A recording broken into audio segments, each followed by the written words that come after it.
ദൈവനാമത്തിന് മഹത്വം ഉണ്ടാകട്ടെ. വീണ്ടും നമുക്ക് ദൈവസന്നിധിയിലെ ഒരുമിച്ചായിരിക്കാനായിട്ട് കർത്താവ് കൃപ ചെയ്തതുകൊണ്ട് കർത്താവിനെ സ്തുതിക്കുന്നു. കഴിഞ്ഞ ദിവസങ്ങളിൽ തീത്തോസിന്റെ ലേഖനമാണ് നാം പഠന വിധേയമാക്കിക്കൊണ്ടിരിക്കുന്നത്. തിമത്യോസിന്റെ ലേഖനത്തിൽ പറഞ്ഞ വിഷയങ്ങൾ തന്നെ പലതും ആവർത്തിച്ച് തീത്തോസിന്റെ ലേഖനത്തിലും പറയുന്നുണ്ട്. പല വിഷയങ്ങളും ആവർത്തിച്ച് പറയുവാനായിട്ടുള്ള കാരണം സന്ദർഭോചിതമായി ഓരോ സ്ഥലം സഭകളുടെയും അല്ലെങ്കിൽ തിമത്യോസ് ശുശ്രൂഷ ചെയ്യുന്ന സഭകൾ, അതുപോലെ തീത്തോസ് ശുശ്രൂഷ ചെയ്യുന്ന സഭകളിൽ സഭയുടെ ക്രമീകരണം യാതൊരു വ്യത്യാസവുമില്ല, ശുശ്രൂഷകന്മാരുടെ യോഗ്യതകൾക്ക് വ്യത്യാസമില്ല എന്നുള്ള വിഷയം വ്യക്തമാക്കി മനസ്സിലാക്കുവാനായിട്ടാണ് ആ നിലയിലൊരു ആവർത്തനം നമ്മൾ കണ്ടുവരുന്നത്. വിഷയങ്ങൾ ആവർത്തിച്ച് കേൾക്കുമ്പോൾ നമുക്ക് ആവർത്തന വിരസതയല്ല, മറിച്ച് നമുക്ക് ആ വിഷയത്തിന്റെ പ്രാധാന്യം മനസ്സിലാക്കുവാനായിട്ട് നമുക്ക് സാധിക്കണം. അതാണ് ദൈവത്തിന്റെ ആത്മാവ് ഉദ്ദേശിക്കുന്ന വിഷയം. തീത്തോസിന്റെ ലേഖനം 1-ാം അധ്യായം അതിന്റെ മുഖവുര നാം കഴിഞ്ഞ ദിവസങ്ങളിൽ കണ്ടു. 5 മുതലുള്ള വാക്യങ്ങൾ കഴിഞ്ഞ ക്ലാസ്സിൽ നാം ജസ്റ്റ് ഒന്ന് ഓടിച്ചു നോക്കി. അതിനിടയിലാണ് നമുക്ക് ടെക്നിക്കൽ പ്രോബ്ലം ഉണ്ടായത്. ഒരു വാക്ക് പറഞ്ഞ് മുമ്പോട്ട് വളരെ പെട്ടെന്ന് തന്നെ മുമ്പോട്ട് പോകാം. ഇവിടെ തീത്തോസിനെ ശുശ്രൂഷ ഏൽപ്പിക്കുന്നത് ക്രേത്തയിൽ ഉള്ള സഭകളോടുള്ള ബന്ധത്തിലാണ്. അപ്പോൾ ഈ വിഷയത്തിൽ തീത്തോസിന്റെ ലേഖനത്തിൽ പറയുന്ന വിഷയങ്ങൾക്ക് ക്രേത്തയിലെ പശ്ചാത്തലവുമായിട്ട് വളരെ ബന്ധമുണ്ട്. നമുക്കറിയാം, നമ്മൾ ഉൾപ്പെട്ട് നിൽക്കുന്ന സൊസൈറ്റി അല്ലെങ്കിൽ നമ്മായിരിക്കുന്ന ആ ഭാഷ, സംസ്കാരം, ആളുകളുടെ ജീവിത രീതി, ഇതൊക്കെ സഭയെയും സ്വാധീനിക്കുന്ന ഒരു വിഷയമാണ്. കാരണം സഭ ഒരു സമൂഹത്തിലായിരിക്കുന്നത് കൊണ്ട് സാമൂഹിക വിഷയങ്ങൾ സഭയും വളരെ സ്വാധീനിക്കുന്നുണ്ട്. അപ്പൊ ക്രേത്തയിലുള്ള വിശ്വാസികളെ കുറിച്ച് അവിടെ നമ്മൾ 5-ാം വാക്യത്തിൽ വായിക്കുമ്പോൾ, ഞാൻ ക്രേത്തയിൽ നിന്നെ വിട്ടേച്ച് പോകുന്നത് ശേഷിച്ച കാര്യങ്ങളെ ക്രമത്തിലാക്കേണ്ടതിനും ഞാൻ നിന്നോട് ആജ്ഞാപിച്ചതുപോലെ പട്ടണം തോറും മൂപ്പന്മാരെ ആക്കി വെക്കേണ്ടതിന്. പട്ടണത്തിൽ മൂപ്പന്മാരെ ആക്കി വെക്കുന്നതല്ല തീത്തോസിന്റെ ശുശ്രൂഷ, നമുക്കറിയാം. അപ്പോൾ ക്രേത്തയിലെ വിവിധ സിറ്റികളിൽ, വിവിധ പട്ടണങ്ങളിലുള്ള സ്ഥലം സഭകളിൽ ശുശ്രൂഷകന്മാരെ, മൂപ്പന്മാരെ ആക്കി വയ്ക്കുക എന്നുള്ളതാണ് തീത്തോസിലുള്ള ദൈവനിയോഗം. ആ നിയോഗത്തിന് അടിസ്ഥാനപരമായിട്ട് അറിഞ്ഞിരിക്കേണ്ട വിഷയങ്ങളാണ് 1-ാം അധ്യായത്തിൽ മുഖവിരയായിട്ട് പറയുന്നത്. 1 തിമോഥെയോസ് 3-ാം അധ്യായത്തിലും മൂപ്പന്മാരുടെ യോഗ്യതകൾ പറയുന്നുണ്ട്, ഇവിടെയും അതേ യോഗ്യതകൾ പറയുന്നുണ്ട്. എന്നാൽ ക്രേത്തയിൽ ഉള്ള വിശ്വാസികളോടുള്ള ബന്ധത്തിൽ എങ്ങനെയായിരിക്കണം? ക്രേത്തയിലെ പശ്ചാത്തലത്തെക്കുറിച്ച് അതിന്റെ 1-ാം അധ്യായം 12-ാം വാക്യത്തിൽ നമ്മൾ വായിക്കുന്നുണ്ട്. ക്രേത്തർ സർവ്വത അസത്യവാദികളും ദുഷ്ടജന്തുക്കളും മടിയന്മാരായ പെരുവയറന്മാരും എത്രയെന്ന് അവരിൽ ഒരുവൻ, അവരുടെ വിദ്വാൻ തന്നെ പറഞ്ഞിരിക്കുന്നു, ആ സാക്ഷ്യം നേർ തന്നെ. അപ്പോൾ ഇവിടെ പറഞ്ഞു വരുന്ന പശ്ചാത്തലത്തിൽ നമ്മൾ മനസ്സിലാക്കേണ്ട വിഷയം, എന്തുകൊണ്ട് വീണ്ടും ഈ വിഷയങ്ങൾ ആവർത്തിച്ചു പറയുന്നു എന്നതിന്റെ കാരണം, ഈ ഒരു സാമൂഹിക പശ്ചാത്തലം സഭയെയും വളരെ ആഴമായി സ്വാധീനിക്കുന്നു. അപ്പോൾ ഇങ്ങനെ ഒരു കൂട്ടം ആളുകൾ, നമ്മൾ വായിക്കുന്നത് അസത്യവാദികളും ദുഷ്ടജന്തുക്കൾ എന്ന് പറഞ്ഞാൽ കുറച്ച് ക്രൂര സ്വഭാവമുള്ളവർ എന്നുള്ള ആശയത്തിൽ, അതിനാണ് ദുഷ്ടജന്തുക്കൾ എന്ന് പറഞ്ഞാൽ കുറച്ച് ക്രിമിനൽ മൈൻഡ് എന്ന് നമുക്ക് ഈ ആധുനിക ഭാഷയിൽ പറയാം. അതുപോലെ തന്നെ മടിയന്മാര്, ശുശ്രൂഷകളായാലും അവരുടെ മെയിൻ വിഷയം മടി പിടിച്ചിരിക്കുക, പെരുവയർമാര്, തീറ്റ ഭ്രാന്തന്മാരാണ്. ഇതൊക്കെ ഇന്നും ഇങ്ങനെയുള്ള ആളുകളെ നമുക്ക് കാണുവാനായിട്ട് കഴിയും. ഈ തീറ്റ ഭ്രാന്തന്മാര് അല്ലെ പെരുവയറന്മാർ, വയറ് വലിയ ആളെന്നുള്ള ആശയമല്ല, വയറിനെ കൂടുതലായിട്ട് ആശ്രയിക്കുന്നവർ അല്ലെ വയറിന് കൂടുതൽ പ്രാധാന്യം കൊടുക്കുന്നവർ. തിമത്യോസിന്റെ ലേഖനത്തിൽ നമ്മൾ ഇതേ വിഷയം വായിക്കുന്നുണ്ട്. ദ്രവ്യാഗ്രഹം, അല്ലെ സുവിശേഷ വേല അല്ലെങ്കിൽ ആത്മീക ശുശ്രൂഷയെ ആദായ സൂത്രമായി കാണുന്ന ആളുകളെ കുറിച്ച് പറയുന്നുണ്ട്. ഇത് ഇന്നത്തെ കാലത്തുമുണ്ട്, അന്നത്തെ കാലത്തുമുണ്ട്. അപ്പോൾ അങ്ങനെയുള്ള ആളുകളുടെ പ്രത്യേകത എന്ന് പറയുന്നത്, അവര് യാതൊരു നിലപാടുകളും ഇല്ലാത്ത വ്യക്തികളായിരിക്കും. അവർക്ക് യാതൊരു പ്രത്യേക ഉപദേശ നിലപാട് ഉണ്ടായിരിക്കത്തില്ല, പ്രത്യേക ആത്മീക സമർപ്പണം ഉണ്ടായിരിക്കത്തില്ല. എല്ലാം അവർക്ക് ആദായ സൂത്രമാണ്. വരുമാനം ഉണ്ടാക്കണം, സുഭിക്ഷമായിട്ട് ജീവിക്കണം എന്നതിന്റെ ഒരു ലക്ഷ്യത്തിലാണ് അവരുടെ ജീവിതം പോകുന്നത്. അങ്ങനെയുള്ളവർ ആത്മീയ ജീവിതത്തിലേക്ക് വരുമ്പോൾ ഇതേ സ്വഭാവമായിട്ടാണ് ഇവർ ആത്മീക രംഗത്തേക്കും വരുന്നത്. അപ്പൊ ഭൗതിക രംഗത്ത് അലസന്മാരായിരുന്ന് ഭക്ഷണം കഴിക്കുവാൻ താല്പര്യമുള്ളവർ വിശ്വാസത്തിൽ വരുമ്പോഴും അവർ അതേ സ്വഭാവത്തോടു കൂടി തന്നെയാണ് വിശ്വാസത്തിൽ ഇരിക്കുന്നത്.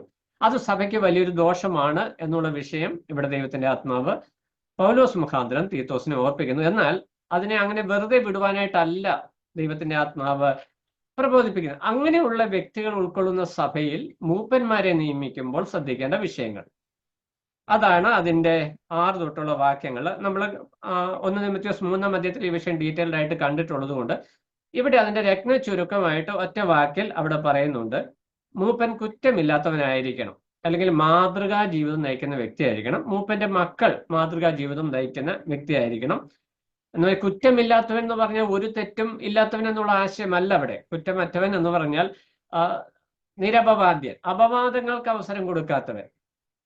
കുറച്ച് ഒരു തെറ്റും പറ്റാത്ത ആരും ഭൂമിയിലില്ല. എന്നാൽ തെറ്റുകൾക്കൊരു നിലവാരങ്ങളുണ്ട്. നമുക്കറിയാം, ഗുരുതരമായ തെറ്റുകളും മാനുഷികമായി വരുന്ന ചെറിയ തെറ്റുകളുമുണ്ട്. അതെന്ത് തെറ്റാണെന്ന് അടുത്ത വാക്യത്തിലാണ് പറയുന്നത്. ദുർനടപ്പിന്റെ ശ്രുതിയോ അനുസരണക്കേടോ ഇല്ലാത്ത വിശ്വാസികളായ മക്കളുള്ളവനുമായിരിക്കണം. അപ്പോൾ മൂപ്പന്മാർ എന്ന് പറയുന്ന സ്ഥാനീയ ശുശ്രൂഷയ്ക്ക് തിരുവെഴുത്ത് വളരെ പ്രാധാന്യം കൊടുക്കുന്നുണ്ട്. ഇന്ന് നമ്മൾ അത്ര പ്രാധാന്യം, നമ്മൾ അതൊരു സ്ഥാനം മാത്രമായിട്ട് കാണുന്നു. എന്നാൽ ദൈവവചനം ആ ശുശ്രൂഷയ്ക്ക് വളരെ മഹത്വകരമായ ഒരു സ്ഥാനം കൊടുക്കുന്നുണ്ട്. അതിന് കാരണം 7-ാം വാക്യത്തിൽ പറയുന്നുണ്ട്. ദൈവവചനത്തിൽ തന്നെ ഇതിനുള്ള മറുപടി കിടക്കുകയാണ്. അധ്യക്ഷൻ ദൈവത്തിന്റെ ഗൃഹവിചാരകനാകിയാൽ അനിന്യനായിരിക്കണം. അവിടെ വ്യക്തമായിട്ട് പറയുന്ന വിഷയം ഗൃഹവിചാരകൻ എന്ന് പറഞ്ഞാൽ കുടുംബകാര്യം നോക്കുന്നവൻ, സഭയുടെ കാര്യം നോക്കുന്നവൻ, ഒരു സ്ഥലം സഭയുടെ കാര്യവിചാരകത്വം നടത്തുന്ന വ്യക്തിയാണ് മൂപ്പൻ. അതുകൊണ്ട് മൂപ്പൻ അനിന്യനായിരിക്കണം, അല്ലെങ്കിൽ കുറ്റമില്ലാത്തവനായിരിക്കണം, സാക്ഷ്യക്കേടില്ലാത്തവനായിരിക്കണം എന്നാണ് ദൈവത്തിന്റെ വചനം ഓർപ്പിക്കുന്നത്. ഇതൊരു അടിസ്ഥാന യോഗ്യതയാണ്. മാതൃകാ ജീവിതം നയിക്കുന്ന ഒരു വിശ്വാസിയായിരിക്കണം എന്നുള്ളത് മാതൃക എന്ന് പറഞ്ഞാൽ അടിസ്ഥാന യോഗ്യതയാണ്. അതുപോലെ തന്നെ അടുത്ത വിഷയത്തിൽ പറയുന്ന വചനപരിജ്ഞാനമുള്ള വ്യക്തി, ഇത് നമ്മൾ ഓൾറെഡി കണ്ടതുകൊണ്ട് അതിന്റെ വിശദീകരണത്തിലേക്ക് ഞാൻ ഇന്ന് കടന്നു പോകാനായിട്ട് ആഗ്രഹിക്കുന്നില്ല. ഇത് കേൾക്കുമ്പോൾ ഇത് കേൾക്കുന്നതിന് നമുക്ക് പ്രയാസമാണ്, വീണ്ടും ആവർത്തിച്ച് കേൾക്കുമ്പോൾ ഇരട്ടി ബുദ്ധിമുട്ടാണ്. അപ്പൊ അതിലേക്ക് പോകുന്നില്ല. എന്നാൽ ഒറ്റ വാക്കിൽ നമ്മൾ പറയുമ്പോൾ മൂപ്പൻ അല്ലെങ്കിൽ സഭാ ശുശ്രൂഷകർ, മൂപ്പൻ എന്ന് പറയുന്നത് സ്ഥാനീയമായിട്ട് ഗൃഹവിചാരകനായതുകൊണ്ടാണ് എടുത്തു പറയുന്നത്. മൂപ്പന്മാരെ സഭയിലാക്കുവാൻ വേണ്ടിയാണ് തീത്തോസിനെ അയക്കുന്നത്. അതുകൊണ്ടാണ് തീത്തോസിനോട് സ്പെസിഫിക് ആയിട്ട് മൂപ്പൻ എന്നുള്ള വാക്ക് എടുത്തു പറയുന്നത്. സുവിശേഷകന്മാർക്കും ഉപദേഷ്ടകന്മാർക്കും ഈ യോഗ്യതകൾ ആവശ്യമാണ് എന്ന വിഷയം നമ്മൾ മനസ്സിലാക്കണം. കാരണം ദൈവത്തിന്റെ ജനമായിരിക്കുന്ന സഭയെ, സഭയെ പരിപാലിക്കുവാൻ ദൈവം നിയോഗിച്ചാക്കുന്ന വ്യക്തികൾ വിശ്വാസികളെക്കാട്ടിലും ഉന്നത നിലവാരമുള്ളവരായിരിക്കണം. ഏറ്റവും മിനിമം റിക്വയർമെന്റ് അതാണ്. ഒരു കാര്യം വിശ്വാസികളോട് പറയുമ്പോൾ അവർ കേൾക്കണമെങ്കിൽ നമ്മുടെ ജീവിതം ആ വിഷയത്തിൽ സ്ട്രെയിറ്റ് ആയിരിക്കണം, നേരെ ആയിരിക്കണം. അല്ലാത്ത പക്ഷം വിശ്വാസികൾ നമ്മൾ ചോദ്യം ചെയ്യും. അതാണ് അതിന് കാരണം. അങ്ങനെയുള്ള അനേക ദൃഷ്ടാന്തങ്ങൾ നമുക്ക് പഴയ നിയമത്തിൽ കാണുവാനായിട്ട് കഴിയും. അതിലേക്കൊന്നും പോകുന്നില്ല. അപ്പം വ്യക്തി ജീവിതത്തിൽ ഉള്ള വ്യക്തിയായിരിക്കണം മൂപ്പൻ. കുടുംബ ജീവിതത്തിൽ സാക്ഷ്യമുള്ളവനായിരിക്കണം. പിന്നെ പഥ്യോപദേശത്താൽ ഉപദേശിപ്പാൻ കഴിവുള്ളവനായിരിക്കണം. വചനപരിജ്ഞാനമുള്ളവനായിരിക്കണം. നമുക്ക് ഏറ്റവും ഹ്രസ്വമായിട്ട് മൂപ്പന്മാരുടെ യോഗ്യത നമുക്ക് ഇങ്ങനെ സമറൈസ് ചെയ്യാം. ഇവിടെ നമ്മുടെ വ്യക്തി ജീവിതത്തിൽ കുറ്റമില്ലാത്തവനായിരിക്കണം. ആ 1-ാം വാക്കിൽ അത് കാണുന്നുണ്ട്, കുറ്റമില്ലാത്തവനായിരിക്കണം. കുടുംബ ജീവിതത്തിൽ ഏകഭാര്യ ഉള്ളവനായിരിക്കണം. മക്കളുടെ ജീവിതത്തിൽ മറ്റു തെറ്റും വരാം, പക്ഷെ ദുർനടപ്പ് വരാനായിട്ട് പാടില്ല എന്നുള്ള വിഷയം ഓർപ്പ്. ദുർനടപ്പിന്റെ ശ്രുതി എന്ന് പറഞ്ഞാൽ ഒരു സംസാരമെങ്കിലും വരുത്താത്ത നിലയിൽ ജീവിക്കുന്ന വ്യക്തികളായിരിക്കണം മൂപ്പന്മാരുടെ മക്കൾ എന്നതാണ് ദൈവവചനത്തിന്റെ പ്രമാണം. ലേവ്യ പുരോഹിതന്മാർക്ക് ദൈവം പ്രമാണം കൊടുക്കുമ്പോൾ പഴയ നിയമത്തിൽ പൗരോഹിത്യ ശുശ്രൂഷയിലായിരിക്കുന്ന വ്യക്തികൾക്ക് ദൈവം മറ്റുള്ളവരിൽ നിന്നും പ്രത്യേകം അവരെ വേർതിരിച്ചു നിർത്തിയിരിക്കുന്ന ഒരു കൂട്ടരാണ് ലേവ്യർ. ആ ലേവ്യരിൽ തന്നെ പൗരോഹിത്യ ശുശ്രൂഷയിൽ മഹാപുരോഹിതനായിട്ടും പുരോഹിതന്മാരായിട്ടും ശുശ്രൂഷ ചെയ്യുന്നവർക്ക് ലേവ്യരിൽ തന്നെ അവർക്ക് പിന്നെയും ക്വാളിഫിക്കേഷൻസ് ആവശ്യമായിരുന്നു. ഇതുപോലെ തന്നെ സഭയിൽ ശുശ്രൂഷ സ്ഥാനത്ത് നിൽക്കുന്ന വ്യക്തികൾക്ക് അവർ പ്രത്യേകമായി തിരഞ്ഞെടുക്കപ്പെട്ടവരായതുകൊണ്ട് അവർക്ക് അടിസ്ഥാനപരമായി ഈ യോഗ്യതകൾ ഉണ്ടായിരിക്കണം. വ്യക്തി ജീവിതത്തിൽ സാക്ഷ്യമുണ്ടായിരിക്കണം, കുടുംബജീവിതത്തിൽ സാക്ഷ്യമുണ്ടായിരിക്കണം, ഉപദേശം അറിയുന്ന വ്യക്തിയായിരിക്കണം, ഉപദേശിപ്പാൻ കഴിവുള്ള വ്യക്തിയായിരിക്കണം. ഈ 4 യോഗ്യതകൾ ഈ തീത്തോസിന്റെ ലേഖനത്തിലും തിമോഥെയോസിന്റെ ലേഖനത്തിലും നമ്മൾ ആവർത്തിച്ച് കാണുന്നുണ്ട്. അതിന്റെ 9-ാം വാക്യം അവസാന ഭാഗത്ത് വരുമ്പോൾ ഉപദേശപ്രകാരമുള്ള വിശ്വാസ്യ വചനം മുറുകെ പിടിക്കുന്നവനുമായിരിക്കണം. ഒരു സഭയുടെ കാര്യവിചാരകൻ അല്ലെങ്കിൽ അധ്യക്ഷൻ, മൂപ്പൻ എന്ന് പറയുന്ന വ്യക്തി തിരുവെഴുത്തിലെ അടിസ്ഥാന ഉപദേശങ്ങൾക്ക്, തിരുവെഴുത്തിലെ നിർമ്മല ഉപദേശങ്ങൾക്ക് അത് മുറുകെ പിടിക്കുന്ന വ്യക്തിയായിരിക്കണം. ഫ്ലെക്സിബിൾ ആയിരിക്കുവാനായിട്ട് പാടില്ല. നടത്തുന്നവർ ഫ്ലെക്സിബിൾ ആയാൽ വിശ്വാസികൾ കൂട്ടം വിട്ടുപോകും, കെട്ടഴിഞ്ഞവരായി പോകും. ഏത് സ്ഥലസഭയിലാണോ മൂപ്പന്മാർ ഈ നിലയിൽ, അല്ലെങ്കിൽ ശുശ്രൂഷകന്മാർ ഈ നിലയിൽ കർത്തവ്യബോധമില്ലാത്തവരായിരിക്കും, അവിടെ വിശ്വാസികൾ ഓരോരുത്തരും തനിക്ക് ബോധിച്ചതുപോലെ ആയിരിക്കും എന്നുള്ള കാര്യം നമ്മൾ ഓർക്കുവാനായിട്ട് ആവശ്യമുണ്ട്.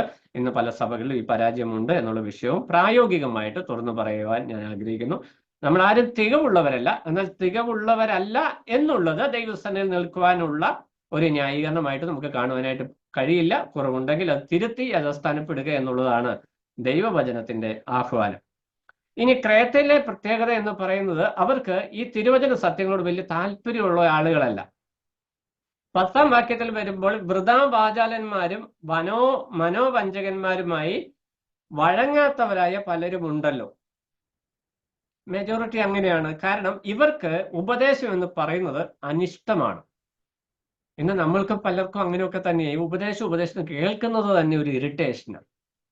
നമുക്ക് പ്രായോഗിക ജീവിതം ഇഷ്ടം. നല്ലവനായിരിക്കണം, നിങ്ങൾ നല്ലവരാണ്, ഇതൊക്കെ പറയാൻ നമുക്ക് ഇഷ്ടമാണ്. പക്ഷെ ഉപദേശം പറയുമ്പോൾ നമുക്കത് അനിഷ്ടമാണ്. ഇത് തന്നെയാണ് ക്രേത്തയിലെ വിശ്വാസികളുടെയും പ്രശ്നം. അങ്ങനെയുള്ള ഒരു സമൂഹത്തിലേക്ക്, സഭയിലേക്ക് മൂപ്പന്മാരെ നിയമിച്ചാക്കുവാനായിട്ട് തീത്തോസിനെ പൗലോസ് അയക്കുമ്പോൾ, ദൈവാത്മാവ് ആ നിലയിൽ ഒരു നിയോഗം പൗലോസ് മുഖാന്തരം തീത്തോസിന് കൊടുക്കുമ്പോൾ ശ്രദ്ധിക്കേണ്ട ചില കാര്യങ്ങളാണ് 2-3 അധ്യായങ്ങളിൽ പ്രത്യേകമായിട്ട് പറയുന്നത് എന്ന് നമുക്ക് ഓർക്കുവാനായിട്ട് കഴിയും. ക്രേത്തയിലെ പ്രധാന ഉപദേശ പെശകുകൾ നമുക്ക് കാണുവാനായിട്ട് കഴിയും. അവിടെ ഒന്ന്, അതിന്റെ 10-ാം വാക്യത്തിൽ വരുമ്പോൾ വിശ്വാസികൾക്ക് പരിച്ഛേദന ആവശ്യമാണ്, ക്രിസ്ത്യാനികൾ പരിച്ഛേദന ഏൽക്കണം എന്നുള്ള ഒരാശയത്തിന് അവിടെ വളരെ സ്വാധീനമുണ്ട്. കാരണം നമുക്കറിയാം, ഇവർ ഈ മനോവഞ്ചകന്മാരാണ്. അവർക്ക് പുതിയതെങ്കിലും കേൾക്കുന്നത്, അല്ല ഭൗതികമായിട്ട് എന്തെങ്കിലും ഒരു ആചാരപരമായിട്ടൊരു കാര്യം കിട്ടുന്നത് വലിയ ആവേശമുള്ള ഒരു കാര്യമാണ്. അതെല്ലാ കാലത്തും മനുഷ്യന്റെ ഒരു പ്രത്യേകതയാണ്. പഴയ നിയമകാലത്തായാലും പുതിയ നിയമകാലത്തായാലും മനുഷ്യന്റെ സ്വഭാവം ഇത് തന്നെയാണ്.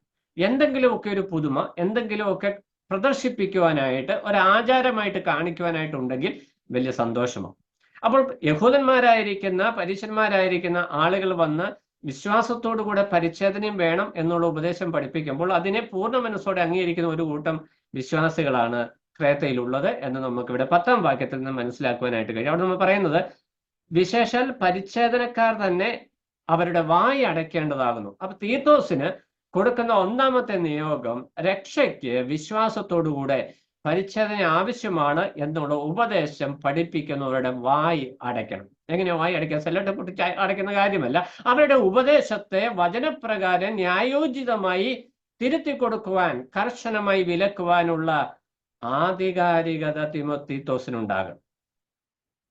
അപ്പൊ ഈ സഭയിലെ ശുശ്രൂഷകനായിരിക്കുക എന്ന് പറയുന്നത് ഒരു നിസ്സാര കാര്യമല്ല. ഞാൻ ക്ലാസ്സുകൾ ആവർത്തിച്ച് പറഞ്ഞൊരു വിഷയമാണ്. ഒരു സുവിശേഷകനായിരിക്കുക, ഒരു മൂപ്പനായിരിക്കുക, ഒരു ടീച്ചർ അല്ലെ ഉപദേഷ്ടാവായിരിക്കുക എന്ന് പറയുന്നത് ഒരു സ്ഥാനീയ ശുശ്രൂഷ എന്നതിൽ കവിഞ്ഞ ഒരു നിസ്സാര കാര്യമല്ല. അത് വളരെ പ്രാധാന്യമുള്ള ഒരു വിഷയമാണ്. കാരണം ഈ വ്യക്തികൾ ദൈവസന്നിധിയിൽ തങ്ങളുടെ ശുശ്രൂഷയ്ക്കും തങ്ങളുടെ കീഴിലുള്ള ആളുകൾക്കും കണക്ക് കൊടുക്കേണ്ട വ്യക്തികളാണ്. അപ്പോൾ ചില കാര്യങ്ങളിൽ കണിശമായ നിലപാടുകൾ എടുക്കേണ്ടി വരും. കണിശമായ നിലപാടുകൾ സ്വീകരിക്കുമ്പോൾ ചിലപ്പോൾ ഒറ്റപ്പെട്ടു പോയെന്ന് വരാം. നമുക്കറിയാം, മോശ ഇസ്രായേൽ ജനത്തെ നയിക്കാനായിട്ട് പോകുമ്പോൾ സ്വന്തം ചേട്ടനാണ് അഹരോൻ. കൂടെ നടക്കുന്ന സമയത്തൊക്കെ എന്ത് സംഭവിക്കുക? അഹരോൻ കുറച്ച് ഫ്ലെക്സിബിൾ ആണ്, മോശ സ്ട്രെയിറ്റ് ഫോർവേഡ്. കാരണം എന്താ? മോശ ദൈവത്തിനെ നേരിട്ട് കണ്ട്, ദൈവമായിട്ട് നേരിട്ട് സമ്പാദിച്ച, ദൈവമഹത്വം അതേ നിലയിൽ ദർശിച്ച വ്യക്തിയാണ് മോശ വന്ന് പറഞ്ഞു കൊടുക്കുന്ന കാര്യങ്ങളാണ് അഹറോന് അറിയാവുന്നത്. അതുകൊണ്ട് നാച്ചുറലി അഹറോന് ഫ്ലെക്സിബിൾ ആകാനുള്ള എല്ലാ ചാൻസും ഉണ്ട്. കാരണം കമ്മ്യൂണിറ്റി അവൻ നേരിട്ട് കണ്ടിട്ടില്ല. അവൻ ദൈവ തേജസ് കണ്ടിട്ടുണ്ട്, ദൈവത്തിന്റെ പ്രവൃത്തി കണ്ടിട്ടുണ്ട്. പക്ഷെ ദൈവത്തെ മുഖാമുഖമായി കണ്ട് സംസാരിച്ചത് ആ അനുഭവം മോശയ്ക്ക് മാത്രമേ ഉള്ളൂ. അപ്പോൾ ദൈവവചനവുമായിട്ട്, കർത്താവുമായിട്ട് മുഖാമുഖമായി സംവാദിക്കുന്ന സഭാ ശുശ്രൂഷകന്മാർ അവർ ജീവിതത്തിൽ ആത്മീക വിഷയങ്ങളിൽ കർശന നിലപാടുകൾ പാലിക്കുന്നവരായിരിക്കും. എന്നാൽ ജനങ്ങൾക്ക്, വിശ്വാസികൾക്ക് എപ്പോഴും ഇഷ്ടം അഹറോനെ പോലെയുള്ളവരാ. വിഗ്രഹം ഉണ്ടാക്കാൻ പറയുമ്പോൾ ഉണ്ടാക്കി കൊടുക്കണം, ഡാൻസ് കളിക്കാൻ പറയുമ്പോൾ കൂടെ കളിക്കണം, അതിനുള്ള പെർമിഷൻ കൊടുക്കണം. ഇങ്ങനെയുള്ള ഉപദേഷ്ടാക്കന്മാരെ വിശ്വാസികൾക്ക് ഇഷ്ടമായി. എന്നാൽ വചനത്തെ യഥാവിധി പഠിപ്പിക്കുന്ന ശുശ്രൂഷകന്മാരോട് വിശ്വാസികൾക്ക്, നമുക്ക് എല്ലാവർക്കും വിരക്തി കൂടുതലാണ്. നമുക്കവരെ ഇഷ്ടമല്ല. നമ്മൾ നേരിട്ട് പറയത്തില്ലെങ്കിൽ നമ്മൾ കിട്ടുന്ന അവസരങ്ങൾക്ക് അവർക്ക് വേണ്ട ദ്രോഹങ്ങൾ ചെയ്യുകയും ചെയ്യും. ഇത് സ്വാഭാവിക പ്രതിഭാസം, അതൊരു കുറ്റമായിട്ട് ഞാൻ പറയുന്നത്. എന്നാൽ നമ്മൾ വ്യക്തിപരമായിട്ട് ദൈവസന്നിധിയിൽ മനസ്സിലാക്കേണ്ട വിഷയം, സഭാ ശുശ്രൂഷകന്മാരായി ദൈവം നിയോഗിച്ചിരിക്കുന്ന മൂപ്പന്മാരും സുവിശേഷകന്മാരും ഉപദേഷ്ടാക്കന്മാരും അവരെക്കുറിച്ച് ദൈവം ആഗ്രഹിക്കുന്ന വിഷയം തെറ്റായ ഉപദേശങ്ങൾ പഠിപ്പിക്കുന്ന വ്യക്തികളെ കർശനമായി വിലക്കേണ്ടതാകുന്നു, അവരുടെ വായി അടപ്പിക്കേണ്ടതാകുന്നു. വെറുതെ ചെന്ന് വായി അടപ്പി മിണ്ടിപ്പോകരുത് എന്ന് പറയുന്നതല്ല ഈ വായി അടപ്പിക്കൽ. അവരുടെ ഉപദേശത്തെ വചനപ്രകാരം വ്യക്തമായി ഖണ്ഡിക്കുവാനുള്ള പ്രാപ്തി ശുശ്രൂഷകന്മാർക്കുണ്ടാകണം. അപ്പോൾ തീത്തോസിനോട് പൗലോസ് പ്രബോധിപ്പിക്കുന്ന വിഷയം, സഭയിൽ നീ മൂപ്പന്മാരെ എഴുന്നേൽപ്പിക്കുവാനായിട്ട് കടന്നു ചെല്ലുമ്പോൾ ഈ വിധ ആളുകളൊക്കെ സഭയിൽ ഉണ്ടാകും. അതുകൊണ്ട് നീ വിവേചന ബുദ്ധിയോടെ, പരിശുദ്ധാത്മാവ് തരുന്ന വകതിരിവോടെ, പരിജ്ഞാനത്തോടെ ആളുകളെ കണ്ടെത്തി അവരെ ട്രെയിൻ ചെയ്യണം, അവരെ പരിശീലിപ്പിക്കണം. ഒരു ദിവസം രാവിലെ എഴുന്നേറ്റ് സഭയിൽ മൂപ്പനാകാനായിട്ട് പറ്റത്തില്ല. ഇന്ന് പലയിടത്തും അങ്ങനെയാ, ഞായറാഴ്ച രാവിലെ എഴുന്നേറ്റ് ഒറ്റ മൂപ്പനാകലാണ്. അങ്ങനെയല്ല അതിന്റെ സിസ്റ്റം. അതിന് പരിശീലനം ആവശ്യമാണ്. ഓൾറെഡി സഭയിലുള്ള മൂപ്പന്മാരുടെ കീഴിൽ അവരോട് ചേർന്ന് നിന്ന് ശുശ്രൂഷകളിൽ പങ്കാളിത്തം വഹിച്ച് പരിജ്ഞാനം പ്രാപിച്ച് ആ സ്ഥാനത്തേക്ക് ഉയർന്നു വരുന്ന ഒരു അനുഗ്രഹീത ചിത്രം. മോശയുടെ ശിഷ്യനായിരുന്ന യോശുവയും പൗലോസിന്റെ ശിഷ്യന്മാരായിരുന്ന തിമോത്തിയോസും തീത്തോസും ഒക്കെ നമുക്ക് മുമ്പിൽ ഈ ഒരു ക്രമീകരണത്തിന് മാതൃകയായിട്ട് നിൽക്കുന്നു എന്നുള്ള വിഷയം നമ്മൾ മറന്നു പോകരുത്. ഉപദേഷ്ടാക്കന്മാരുടെ വിഷയവും അങ്ങനെ തന്നെ. ഒരു സുപ്രഭാതത്തിൽ രാവിലെ എഴുന്നേറ്റ് ഉപദേഷ്ടാവ് വന്ന് തീപ്പൊരി പ്രസംഗമൊക്കെ പ്രസംഗിച്ചാൽ പ്രസംഗം തീപ്പൊരിയായിരിക്കും, പക്ഷെ അബദ്ധജടിലമായിരിക്കും, വചനവിരുദ്ധമായിരിക്കുന്ന അനേക ആശയങ്ങൾ അതിനുള്ളിൽ വരും. കുറച്ച് വേദികളൊക്കെ കിട്ടിക്കഴിയുമ്പോൾ എന്നെ തിരുത്താനായിട്ട് ആരുമില്ല, ഞാൻ എല്ലാവരും ആദരിക്കപ്പെടുന്നവനാണ് എന്നൊരു ചിന്ത പലർക്കും ഉണ്ടാകും. അതിൻ്റെയൊക്കെ ഭവിഷ്യത്ത് ഇന്ന് ഈ സഭാ അന്തരീക്ഷത്തിൽ നമുക്ക് കാണുവാനായിട്ട് കഴിയും. ജനസ്വാധീനം കൊണ്ട് ദുരുപദേശങ്ങൾ പ്രചരിപ്പിച്ച അനേക ശുശ്രൂഷകന്മാർ സഭാ സമൂഹത്തിനുണ്ടായിട്ടുണ്ട്. അവരുടെ ജനസ്വാധീന നിമിത്തം അവർ പറയുന്ന വിഷയങ്ങൾ തെറ്റാണെന്ന് വചനപ്രകാരം ചൂണ്ടിക്കാണിക്കുന്ന ശുശ്രൂഷകന്മാരെ ഇല്ലായ്മ ചെയ്യുവാനായിട്ട്, ഉപദേശത്തെ തിരിച്ച് കൗണ്ടർ ചെയ്യാനായിട്ട് അവർക്കില്ല, അവർക്ക് പഠിപ്പിക്കാൻ തെറ്റാന്ന് അവർക്ക് തന്നെ അറിയാം. എന്നാൽ അതിന് പകരം വ്യക്തികളെ ഇല്ലായ്മ ചെയ്യാൻ ശ്രമിക്കുന്ന ഒരു പ്രവണത നമുക്കാണ്. ഇത് തികച്ചും പ്രാകൃതവും ജഡികവുമാണ്. ദൈവാത്മാവിന് അതിൽ യാതൊരു സ്ഥാനവും ഇല്ല എന്നുള്ള വിഷയം ഓർപ്പിക്കുന്നു. അങ്ങനെ ഒരു കാറ്റഗറി ആളുകളുടെ ഉള്ളിലേക്ക് തീത്തോസിനെ പറഞ്ഞു വിട്ടിട്ട് പറയുകയാണ്, പരിച്ഛേദനവാദികളുടെ വായി നീ അടയ്ക്കേണ്ടതാകുന്നു. അപ്പൊ ദുരുപദേശം പഠിപ്പിക്കുന്ന വിശ്വാസികൾ, ശുശ്രൂഷകന്മാർ സഭയ്ക്കുള്ളിൽ ഉണ്ടെങ്കിൽ അവരോട് കർശനമായിട്ട് ശാസിക്കുവാനും തർജ്ജനം ചെയ്യുവാനും തിരുത്തുവാനുമായിട്ടുള്ള ഉത്തരവാദിത്വം ദൈവനിയോഗിതരായ ശുശ്രൂഷകന്മാർക്കുണ്ട്. അങ്ങനെ ചെയ്യുമ്പോൾ മുറിവുണ്ടാകും. അങ്ങനെയാണ് അതിന്റെ പ്രത്യേകത. നമ്മളെല്ലാവരും മനുഷ്യരല്ല, നമുക്ക് മുറിവുണ്ടാകും. മുറിവുണ്ടായി കഴിഞ്ഞാൽ പിന്നെ പകയാകും. പകയായി കഴിഞ്ഞാൽ പിന്നെ ഇല്ലായ്മ ചെയ്യുകയാണ് മാനുഷിക പ്രവണത. പക്ഷെ ആ ഇല്ലായ്മ ചെയ്യാനുള്ള പരിശ്രമത്തിൽ പലപ്പോഴും ദൈവവചനം സപ്രസായി പോകും, ജഡം എഴുന്നേറ്റ് വരും. എന്നാൽ അതിന് മുമ്പിൽ നിരാശപ്പെട്ടു പോകരുത് എന്നുള്ളതാണ് ദൈവത്തിന്റെ ആത്മാവ് ഓർപ്പിക്കുന്നത്. 14-ാം വാക്യത്തിലേക്ക് വരുമ്പോൾ 13-14 വാക്യങ്ങൾ, അതായത് ക്രേത്തയിലെ വിശ്വാസികളുടെ ഒരു പശ്ചാത്തലത്തെക്കുറിച്ച് തീത്തോസിന് പറഞ്ഞു കൊടുത്തതിന് ശേഷം 13-14 വാക്യങ്ങളിലേക്ക് വരുമ്പോൾ അവിടെ പറയുന്ന വിഷയം, അവർ വിശ്വാസത്തിൽ ആരോഗ്യമുള്ളവരായി തീരേണ്ടതിനും യഹൂദ കഥകളെയും സത്യം വിട്ടകലുന്ന മനുഷ്യരുടെ കൽപ്പനകളെയും ശ്രദ്ധിക്കാതിരിക്കേണ്ടതിനും അവരെ കഠിനമായി ശാസിക്കുക. ശാസിച്ചാൽ പോരെ, എന്തിനാ കഠിനമായി ശാസിക്കുക എന്ന് പറഞ്ഞാൽ? ഈ യഹൂദ കഥകൾക്ക് ദൈവവചനത്തെക്കാൾ പ്രാധാന്യം കൊടുത്ത്, യഹൂദ കഥകളുടെ പാരമ്പര്യം അല്ലെങ്കിൽ ആ യഹൂദ പാരമ്പര്യത്തിന്റെ തുടർച്ചയായിട്ടാണ് ഈ പരിച്ഛേദന ഉപദേശമൊക്കെ സഭയ്ക്കുള്ളിലേക്കും കടന്നു വന്നേക്കുന്നത്. അപ്പോൾ അതിനെതിരെ കഠിനമായി ശാസിക്കാനുള്ള ഉത്തരവാദിത്വം തീത്തോസിന്. നമുക്കറിയാം, താരതമ്യേന പ്രായം കുറഞ്ഞ ഒരു യുവാവാണ് തീത്തോസ്. പൗലോസിന്റെ കൂടെ നടന്ന് പരിശീലനം നേടി എന്നുള്ള ഒരൊറ്റ മെറിറ്റാണ് തനിക്ക് മുമ്പിൽ നിൽക്കുന്നത്. തന്നെക്കാൾ പ്രായമുള്ളവരായിരിക്കാം ഇന്ന് സഭകളിലുള്ള മൂപ്പന്മാർ.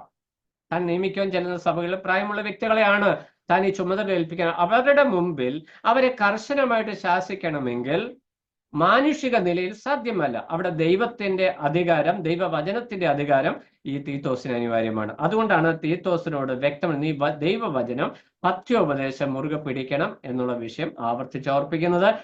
തിമോത്തിയോസിനോട് പറഞ്ഞതുപോലെ തന്നെ തീത്തോസിനോടും വളരെ വ്യക്തമായ നിലയിൽ വിശ്വാസ ജീവിതത്തിൽ തന്റെ ജീവിതത്തെ മാതൃകയായി സൂക്ഷിക്കണം എന്നുള്ള വിഷയവും ദൈവത്തിന്റെ ആത്മാവ് ഓർപ്പിക്കുന്നു. ഇവിടെ ക്രേത്തയിലെ പ്രധാന ദുരുപദേശങ്ങളായിട്ട് നമ്മൾ കാണുന്നത് ക്രിസ്ത്യാനികൾക്ക് പരിച്ഛേദന ആവശ്യമുണ്ട് എന്ന് നമ്മൾ പറയുന്നു. അതുപോലെ തന്നെ അതിന്റെ 15-16 വാക്യങ്ങളിലേക്ക് വരുമ്പോൾ അവർക്ക് ചില ഭക്ഷണങ്ങൾ കഴിക്കാൻ പാടില്ല എന്നുള്ള ശാഠ്യം അവര് പിടിക്കുന്നു. ഇതൊക്കെ യഹൂദ വിഷയവുമായിട്ട് ബന്ധപ്പെട്ട വിഷയങ്ങളാണ്. യഹൂദ കഥകളെയും മാനുഷ കൽപ്പനകളെയും അവർ പിന്തുടരുന്നു. ദൈവവചനത്തെക്കാൾ കഥകൾക്കും കടം കഥകൾക്കുമാണ് പ്രാധാന്യം കൊടുക്കുന്നത്. ഈ ക്രേത്തരുടെ ഒരു പ്രത്യേകതയാണ്. ഈ ക്രേത്രയുടെ മാത്രമല്ല എല്ലാ സമൂഹത്തിലെയും ഒരു പ്രത്യേകതയാണ് സത്യത്തിൽ നിന്ന് ജനത്തെ തെറ്റിച്ച് കളയുവാനായിട്ട് കടങ്കഥകളുടെ പിന്നാലെ ജനത്തെ മറിച്ചു കളയുന്ന ഒരവസ്ഥ എല്ലാ കാലഘട്ടങ്ങളിലും എല്ലാ സമൂഹങ്ങളിലും ഉണ്ട്. നാം ആയിരിക്കുന്ന ഈ സമൂഹത്തിലുണ്ട്. ഇന്ന് നമ്മൾക്ക് ഉപദേശം യഥാവിധി പഠിപ്പിക്കുന്ന ക്ലാസ്സുകൾ നമുക്ക് ഇഷ്ടമാണോ? അടിസ്ഥാന ഉപദേശങ്ങൾ എന്നുള്ളൊരു വിഷയം ക്ലാസ് എടുക്കാന്ന് വെച്ച് കഴിഞ്ഞാൽ എത്ര വിശ്വാസികൾ സഭയിൽ വരും? എന്നാൽ സഭയെക്കുറിച്ച്, പ്രായോഗിക ജീവിതത്തെക്കുറിച്ച്, മാതൃകാ ജീവിതത്തെക്കുറിച്ച്, നിഴൽ പൊരുൾ വ്യാഖ്യാനത്തെക്കുറിച്ചൊക്കെ ക്ലാസ്സുകൾ വെച്ചാൽ തേനീച്ച പോലെ ആൾക്കാർ കൂടും. അതിനകത്ത് ഒത്തിരി കഥകളാണ്, ഫിഗറേറ്റീവായിട്ട് വർണ്ണനാത്മകമായിട്ട് ഒത്തിരി വിഷയങ്ങൾ പറഞ്ഞുകൊണ്ട് ആളുകൾക്ക് ആസ്വാദ്യകരമാണ്. എന്ന് പറഞ്ഞാൽ തങ്ങളുടെ ജഡിക മനസ്സിനെ പ്രീതിപ്പെടുത്തുന്ന ഒത്തിരി വിഷയങ്ങൾ അവർക്ക് അതിനകത്ത് കാണുവാനായിട്ട് കഴിയും. അപ്പൊ അതുകൊണ്ട് അതിനൊരു ആവേശം നമുക്ക് കൂടുതൽ, ആകാംക്ഷ കൂടുതലാണ്. എന്നാൽ ഉപദേശം പഠിപ്പിക്കുന്ന ക്ലാസ്സിലാണെങ്കിൽ 5 പേര്, മാക്സിമം 6 പേര്, മൂപ്പന്മാർ തന്നെ എല്ലാവരും വന്നാലായി. അതന്നത്തെ സഭകളുടെ ഒരു അന്തരീക്ഷം. ഞാൻ ജനറലി പറയുക. എന്നാൽ ചില സഭകളിൽ വ്യത്യസ്തമായിട്ട് എല്ലാ വിശ്വാസികളും ഉപദേശത്തിന് വേണ്ടിയൊക്കെ വരുന്നുണ്ട്. അത് നല്ല കാര്യം. പക്ഷെ ജനറലി നമ്മൾ പറയുമ്പോൾ ഉപദേശപരമായ വിഷയങ്ങൾ കൈകാര്യം ചെയ്യുന്ന ക്ലാസ്സുകളിൽ, ഗൗരവമായിട്ട് വചനം പഠിപ്പിക്കുന്ന ക്ലാസ്സുകളിൽ വിശ്വാസികളുടെ എണ്ണം വളരെ കുറവാണ്. 200 പേര് 300 പേര് വിശ്വാസികളുള്ള ഒരു സഭയിൽ ബൈബിൾ ക്ലാസ് വെച്ചാൽ വരുന്നത് 10 പേര് 12 പേര്. ഇനി അതിൽ കുറച്ച് നമ്പർ കൂടണമെങ്കിൽ വളരെ പ്രഗത്ഭരായ ലോകം അറിയപ്പെടുന്ന ആളുകളൊക്കെ ആണെങ്കിൽ 12 എന്നുള്ളത് 20 22 പേര് വരും, അത്രേ വരുള്ളൂ. ബാക്കി 110 പേരും പുറത്താണ്. ഇതൊരു സ്വാഭാവിക പ്രതിഭാസമല്ല. മനുഷ്യൻ ആത്മീക വിഷയങ്ങളിൽ നിന്ന് വ്യതിചലിത്ത ഭൗതിക വിഷയങ്ങളുടെ പിന്നാലെ പോകുന്നത് കൊണ്ട് സംഭവിക്കുന്ന ഒരു ആത്മീക പരാജയമാണ് ഇതിനടിസ്ഥാനം. ഇതിങ്ങനെ തുറന്നു പറഞ്ഞാൽ പലർക്കും ബുദ്ധിമുട്ട്. നമ്മൾ പോലും ജോലി തിരക്കാണ്, ഓവർ ടൈം വർക്കാണ്, ഇതൊക്കെ പറയുന്നു.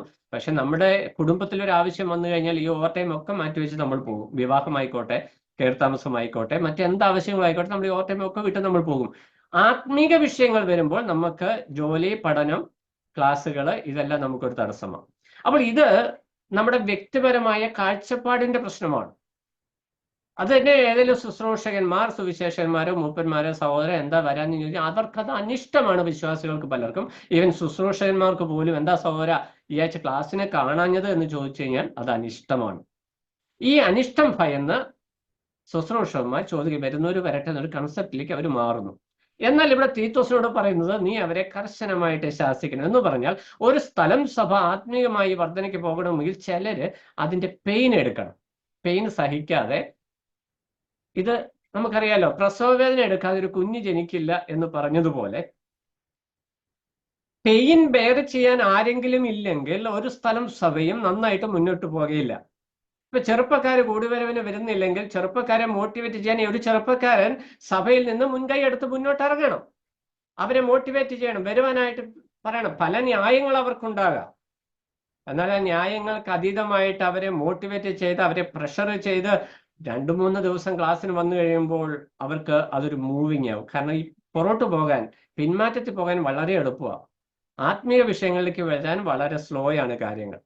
ഇന്നത്തെ തലമുറയിൽ ഏറ്റവും വലിയ പ്രശ്നം, എല്ലാവർക്കും ഭൗതിക വിഷയങ്ങളാണ് താല്പര്യം, ആത്മീയ വിഷയങ്ങൾക്ക് വളരെ താല്പര്യക്കുറവാണ്. ഇത് ഇന്നത്തെ മാത്രം പ്രശ്നമല്ല, എല്ലാ കാലത്തും ഇങ്ങനെയൊക്കെയാണ്. ദൈവിക വിഷയങ്ങളിലേക്ക് മനുഷ്യൻ എക്കാലത്തും താല്പര്യം കുറവാണ്. അങ്ങനെയുള്ളപ്പോൾ പിശാച് ഒരു കാര്യം ചെയ്യും. ദൈവിക വിഷയങ്ങൾ എന്ന പേരിൽ പൈശാചികമായിരിക്കുന്ന പ്രവൃത്തികളെ ആത്മീക പരിവേഷത്തിൽ സഭയ്ക്കുള്ളിൽ കൊണ്ടുവരും, അല്ലെ സഭാന്തരീക്ഷത്തിലേക്ക് കൊണ്ടുവരും.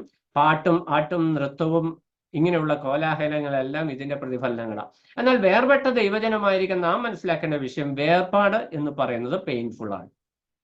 അത് ഒറ്റയ്ക്ക് നിൽക്കുന്ന ഒരു അനുഭവമാണ്, അത് ഒറ്റപ്പെടുത്തുന്ന ഒരു അനുഭവമാണ്, കൂട്ടത്തിൽ നിന്ന് മാറ്റി നിർത്തുന്ന ഒരു അനുഭവമാണ് ഈ വേർപാടെന്ന് പറയുന്നത്.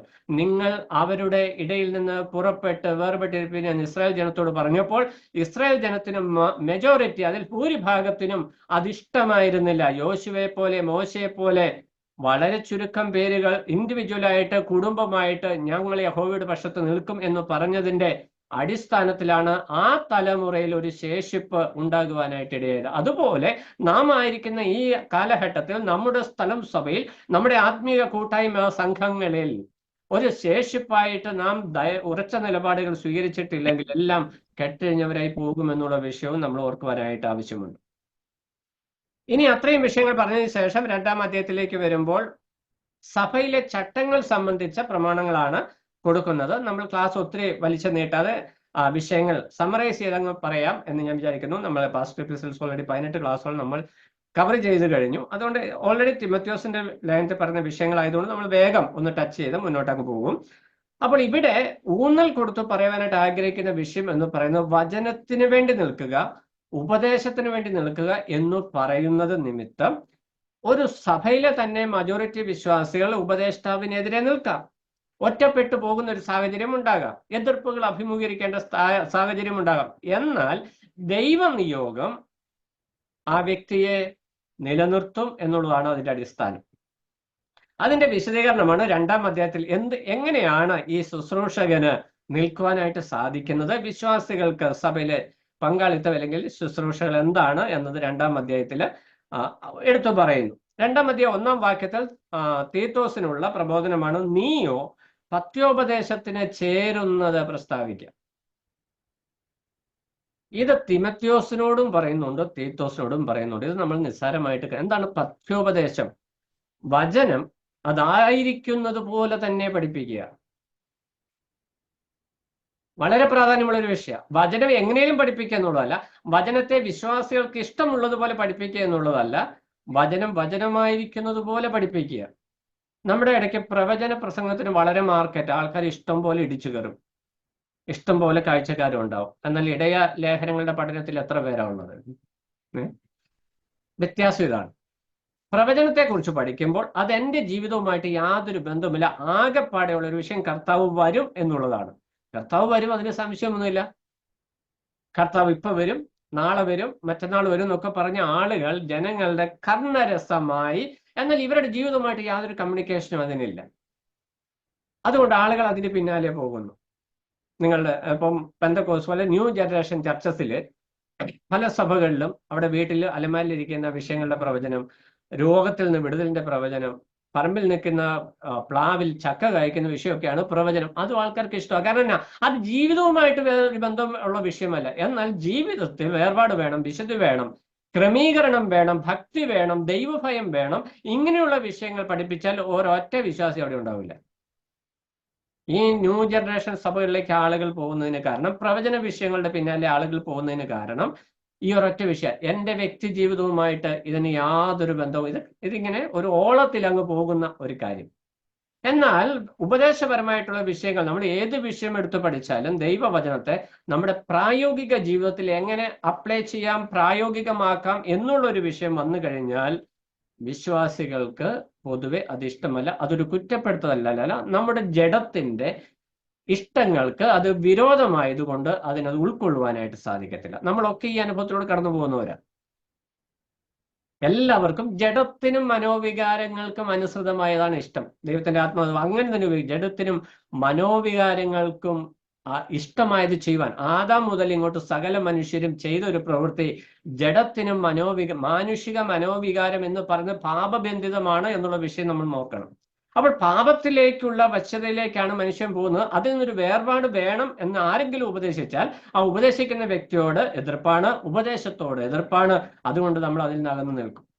അങ്ങനെ ഒരു സിറ്റുവേഷൻ സഭയ്ക്കുള്ളിൽ വരുമ്പോൾ ഞാൻ ആർക്കും ഒരു പ്രയാസം ഉണ്ടാക്കണ്ട, ഞാൻ ആർക്കും ഒരു പ്രശ്നക്കാരനല്ല ആകണ്ട എന്നൊരു ശുശ്രൂഷകൻ തീരുമാനിച്ചാൽ ആ സഭ ലോകമയത്വത്തിൽ അകപ്പെട്ടു പോകുമെന്നാണ് ദൈവത്തിന്റെ ആത്മാവ് എടുത്തു പറയുന്ന വിഷയം. ഇവിടെ തീത്തോസിനോട് ആവർത്തിച്ച് പറയുന്നത്, നീയോ പത്യോപദേശത്തിന് ചേരുന്നത് പ്രസ്താവിക്കുക എന്ന് പറഞ്ഞാൽ, നമ്മൾ ഈ സംസർഗ ഗുണം ബഹുവിശേഷം എന്ന് പറയുമല്ലോ, ഈ കൂട്ടത്തിൽ ചെന്നിരിക്കുമ്പോൾ നമ്മൾ അവരുടെ കൂട്ടത്തിലായി പോകും. ക്രേത്തയിലുള്ള വിശ്വാസികളുടെ അടുക്കൽ ചെന്ന് ക്ലാസ് എടുക്കുവാനായിട്ട് മൂപ്പന്മാരെ നിയോഗിക്കുവാനായിട്ട് അവരുമായിട്ട് സമ്പാദിക്കുമ്പോൾ, അവരുമായിട്ട് ഇടപെടുമ്പോൾ അവരുടെ ഫിലോസഫിയിലേക്ക്, അവരുടെ ആശയഗതിയിലേക്ക് നീ വീണുപോകരുത് എന്നുള്ള നിർദ്ദേശമാണ് പൗലോസിലൂടെ ദൈവാത്മാവ് തീത്തോസിന് കൊടുക്കുന്നത്. പത്യോപദേശം, വചനം എന്താണോ പറയുന്നത് അതിനുവേണ്ടി നീ ഉറച്ചു നിൽക്കണം. അത് ഏറ്റവും പ്രധാനപ്പെട്ട ഒരു വിഷയം. നമ്മുടെയൊക്കെ വിശ്വാസ ജീവിതത്തിൽ നാം ഈ വചനത്തിന് പ്രാധാന്യം, നമ്മൾ വചനമൊക്കെ വായിക്കുന്ന കാര്യങ്ങൾ, പക്ഷെ വചനത്തിന് എത്രത്തോളം പ്രാധാന്യം കൊടുക്കുന്നുണ്ട്. വചനത്തിന് വേണ്ടി നിന്നാൽ സമൂഹം എതിരാകും, വചനത്തിന് വേണ്ടി നിന്നാൽ പിശാച് നമുക്ക് എതിരാകും, വചനത്തിന് വേണ്ടി നിന്നാൽ കർത്താവ് മാത്രമേ അനുകൂലമാകത്തുള്ളൂ. അപ്പോൾ പത്മോസ് ദ്വീപിൽ യോഹന്നാൻ പറയുന്നത്, ഏകനെ കിടക്കേണ്ടി വരും പത്മോസ് ദ്വീപിൽ പോയി. പക്ഷെ അവിടെ ലഭിക്കുന്ന ഒരു വിഷയം, സ്വർഗീയ ദർശനം കൂടുതലായിട്ട് ലഭിക്കും. മോശയും മരുഭൂമിയുടെ അനുഭവത്തിലൂടെ സഞ്ചരിച്ചപ്പോഴാണ് കർത്താവിന്റെ മഹത്വം അറിഞ്ഞതും കർത്താവിന്റെ നിയോഗം താൻ പ്രാപിക്കുന്നതും നമുക്ക് മനസ്സിലാക്കുവാനായിട്ട് കഴിയും. നമ്മുടെ ജീവിതത്തിൽ കർത്താവിനെ അനുഭവിച്ചറിയണമെങ്കിൽ ഈ അനുരഞ്ജനത്തിന്റെ പാതയിൽ നിന്ന്, കോംപ്രമൈസിന്റെ ആ ഒരു സിസ്റ്റത്തിൽ നിന്ന് മാറി ഒരു വേർപാട് പാലിക്കുന്ന ഒരു അനുഭവത്തിലേക്ക് നമ്മൾ, എന്ന് പറഞ്ഞാൽ വേർപാടിനെല്ലാം വേർപെട്ട് നിൽക്കണം എന്നല്ല ഞാൻ ഉദ്ദേശിച്ചത്. മറിച്ച് ദൈവസന്നിധിയിലേക്ക് അടുത്ത് ചെന്ന്, ദൈവവചനത്തോട് അടുത്ത് ചെന്ന് വാസ്തവത്തിൽ ദൈവം എന്താണ് ഉദ്ദേശിക്കുന്നതെന്ന് മനസ്സിലാക്കുവാനായിട്ട് ഒരു പരിശ്രമം നമ്മുടെ ജീവിതത്തിൽ ആവശ്യമാണ്. ഇത് വ്യക്തിപരമായി ഉണ്ടാകേണ്ട ഒരു വിഷയമാണ്. 2-ാം അധ്യായത്തിൽ നമ്മൾ കാണുമ്പോൾ 3-4 പ്രധാന വിഷയങ്ങൾ നമുക്ക് അവിടെ കാണുവാനായിട്ട് കഴിയും. 2-ാം അധ്യായത്തില് തീത്തോസിനുള്ള നിർദ്ദേശങ്ങൾ നമുക്ക് ആദ്യം നോക്കാം. 7-ാം വാക്യത്തിലേക്ക് വരുമ്പോൾ, 1-ാം വാക്യത്തിൽ നിന്റെ ഉപദേശം പഥ്യമായിരിക്കണം. 7-ാം വാക്യത്തിലേക്ക് വരുമ്പോൾ നിന്റെ ജീവിതം മാതൃകയായിരിക്കണം. ശുശ്രൂഷകന്മാരുടെ ജീവിതം വിശ്വാസികൾക്ക് മാതൃകയായിരിക്കണം. ഇത് തിമോഥെയോസിന്റെ ലേഖനത്തിലും തീത്തോസിന്റെ ലേഖനത്തിലും സഭയുടെ പെരുമാറ്റച്ചട്ടം എന്നുള്ള വിഷയം പ്രതിപാദിക്കുന്ന എല്ലാ വേദഭാഗങ്ങളിലും ആവർത്തിച്ചു പറയുന്ന ഒരു വിഷയമാണ്. ശുശ്രൂഷകന്മാരുടെ ജീവിതം വിശ്വാസികൾക്ക് മാതൃക ആയിരിക്കണം. മാതൃകയില്ലാത്ത ശുശ്രൂഷകന്മാർക്ക് ശുശ്രൂഷ ചെയ്താൽ ആ സഭ അധോഗതി പ്രാപിക്കുമെന്നുള്ളതിന് യാതൊരു സംശയമില്ല. ശുശ്രൂഷ രംഗത്ത് നിൽക്കുന്നവർ ഈ വിഷയം വളരെ ശ്രദ്ധിക്കണം. നമ്മുടെ ജീവിതത്തെ ദൈവവചനപ്രകാരം ക്രമീകരിച്ച് മാതൃകയുള്ള മറ്റ് വിശ്വാസികൾക്ക് നമ്മുടെ നേരെ വിരൽ ചൂണ്ടുവാനായിട്ട്, വിരൽ ചൂണ്ടും, വെറുതെ വിരൽ ചൂണ്ടുന്നവരുണ്ട്, വെറുതെ വിമർശിക്കുന്നവരുണ്ട്. അതിനെക്കുറിച്ചല്ല പറയുന്നത്. നമ്മുടെ ജീവിതത്തിൽ ഒരു കുറവ് വന്നിട്ട്, ലംഘനം വന്നിട്ട് അതിനെ എടുത്തു കാണിക്കുന്ന ഒരു അനുഭവത്തിന് അവസരം ഉണ്ടാക്കി കൊടുക്കാതെ നമ്മളെ തന്നെ സൂക്ഷിക്കേണ്ടത് ആവശ്യമാണ്. അപ്പൊ ഉപദേശം പഥ്യമായിരിക്കണം, ജീവിതം മാതൃകയായിരിക്കണം. അവിടെ നമ്മൾ വായിക്കുന്നത് 7-ാം വാക്യത്തിന്റെ അവസാന ഭാഗം, സകലത്തിലും, അതിന്റെ ആദ്യ വാക്യം വായിക്കുന്നത്, വിരോധി നമ്മെ കൊണ്ട് ഒരു തിന്മയും പറവാൻ വകയില്ലാതെ ലജ്ജിക്കേണ്ടതിന്. അപ്പോൾ വിരോധിയുണ്ട്, ഇത് വിശ്വാസികളുടെ ഇടയ്ക്കും ഉണ്ട്. വിരോധി എന്ന് പറയുന്നത് പിശാചിനെ കുറിച്ചാണ്. എന്നാൽ ഈ വിശ്വാസികളുടെ ഇടയ്ക്ക്, അല്ലെങ്കിൽ നമ്മളെ എതിർക്കുന്നവരെ കുറിച്ച്, എതിരാളികളെ കുറിച്ച് നമുക്ക് അതേ ആശയത്തിൽ എടുക്കാം. അവർക്ക് നമ്മളെ കുറിച്ച് ഒരു തിന്മയും പറയാതിരിക്കേണ്ടതിന് വേണ്ടി എന്ത് ചെയ്യണം? സകലത്തിലും നിന്നെ തന്നെ സൽപ്രവൃത്തികൾക്ക് മാതൃകയാക്കണം. നിന്റെ പ്രവൃത്തി സൽപ്രവൃത്തി ആയിരിക്കണം. ഈ സൽപ്രവൃത്തിയാണ് ഒരു വിശ്വാസിയുടെ, ഒരു ശുശ്രൂഷകന്റെ ജീവിതത്തെ മറ്റുള്ളവർക്ക് മുമ്പിൽ വെളിപ്പെടുത്തുന്ന വിഷയം. ഈ സൽപ്രവൃത്തി എന്ന് പറയുന്നത് നമ്മുടെ ജീവിതം തന്നെയാണ്. നമ്മൾ പ്രവർത്തിക്കുന്നതാണല്ലോ മറ്റുള്ളവർ കാണുന്നത്. അപ്പൊ നമ്മുടെ ജീവിതം മറ്റുള്ളവർക്ക് മാതൃകയായിരിക്കണം. 8-ാം വാക്യത്തിൽ വരുമ്പോൾ ഉപദേശത്തിൽ നിർമ്മലതയും ഗൗരവവും ആക്ഷേപിച്ചുകൂടാത്ത പഥ്യവചനവും. ഇവിടെ ആക്ഷേപിച്ചുകൂടാത്ത പഥ്യവചനം എന്ന് പറയാൻ കാരണം എന്താ? വചനം കർശനമായിട്ട് പഠിപ്പിക്കുമ്പോൾ അതിന് ആക്ഷേപം വരാതിരിക്കണമെങ്കിൽ ആ പഠിപ്പിക്കുന്ന വചനം വചനത്തിൽ അധിഷ്ഠിതമായിരിക്കണം. വചനപ്രകാരം ഒരു വിഷയത്തെ ചോദ്യം ചെയ്യുമ്പോൾ അത് വസ്തുനിഷ്ഠമായിട്ട് വചനത്തിൽ അധിഷ്ഠിതമല്ലെങ്കിൽ അത് ആക്ഷേപത്തിന് മുഖാന്തരമായി തീരും. അങ്ങനെ ആകരുത് എന്ന് പറഞ്ഞാൽ, ദൈവവചനത്തിൽ അടിസ്ഥാനപ്പെട്ട, ഉപദേശപരമായി, പരിജ്ഞാനപരമായി അടിസ്ഥാനപ്പെട്ട ഒരു ബോധ്യം സഭാ ശുശ്രൂഷകർക്ക് ഉണ്ടാകണം. പ്രത്യേകിച്ച് തീത്തോസ് ഉണ്ടാകണമെന്ന് ദൈവത്തിന്റെ ആത്മാവ് ഓർപ്പിക്കുന്നു. ഇനി 11-ാം വാക്യത്തിലാണ് ഈ മാതൃകാ ജീവിതത്തിന്റെ, സാക്ഷ്യജീവിതത്തിന്റെ അടിസ്ഥാനം നമ്മൾ കാണുന്നത്. സകല മനുഷ്യർക്കും രക്ഷാകരമായ ദൈവകൃപ ഉദിച്ചുവല്ലോ. അപ്പോൾ ഒരു ശുശ്രൂഷകൻ ദൈവകൃപയിൽ ആശ്രയിച്ചു നിൽക്കുന്നു എങ്കിൽ മാത്രമേ അവന്റെ ശുശ്രൂഷ ദൈവഹിതപ്രകാരമാകുകയുള്ളൂ, അവന്റെ ജീവിതം മാതൃകയുള്ളതായി തീരുകയുള്ളൂ എന്ന് ദൈവത്തിന്റെ ആത്മാവ് ഓർപ്പിക്കുക. ഇനി ആദ്യത്തെ ഈ 7 വാക്യങ്ങളിൽ സഭയിൽ വിശ്വാസികൾ എങ്ങനെ പെരുമാറണം എന്നുള്ള വിഷയമാണ് ആദ്യത്തെ 10 വാക്യങ്ങളിൽ നമ്മൾ കാണുന്നത്. അതിൽ ആദ്യത്തെ വാക്യത്തില് 1 മുതൽ 5 വരെയുള്ള വാക്യങ്ങൾ, 2 മുതൽ 5 വരെയുള്ള വാക്യങ്ങളിൽ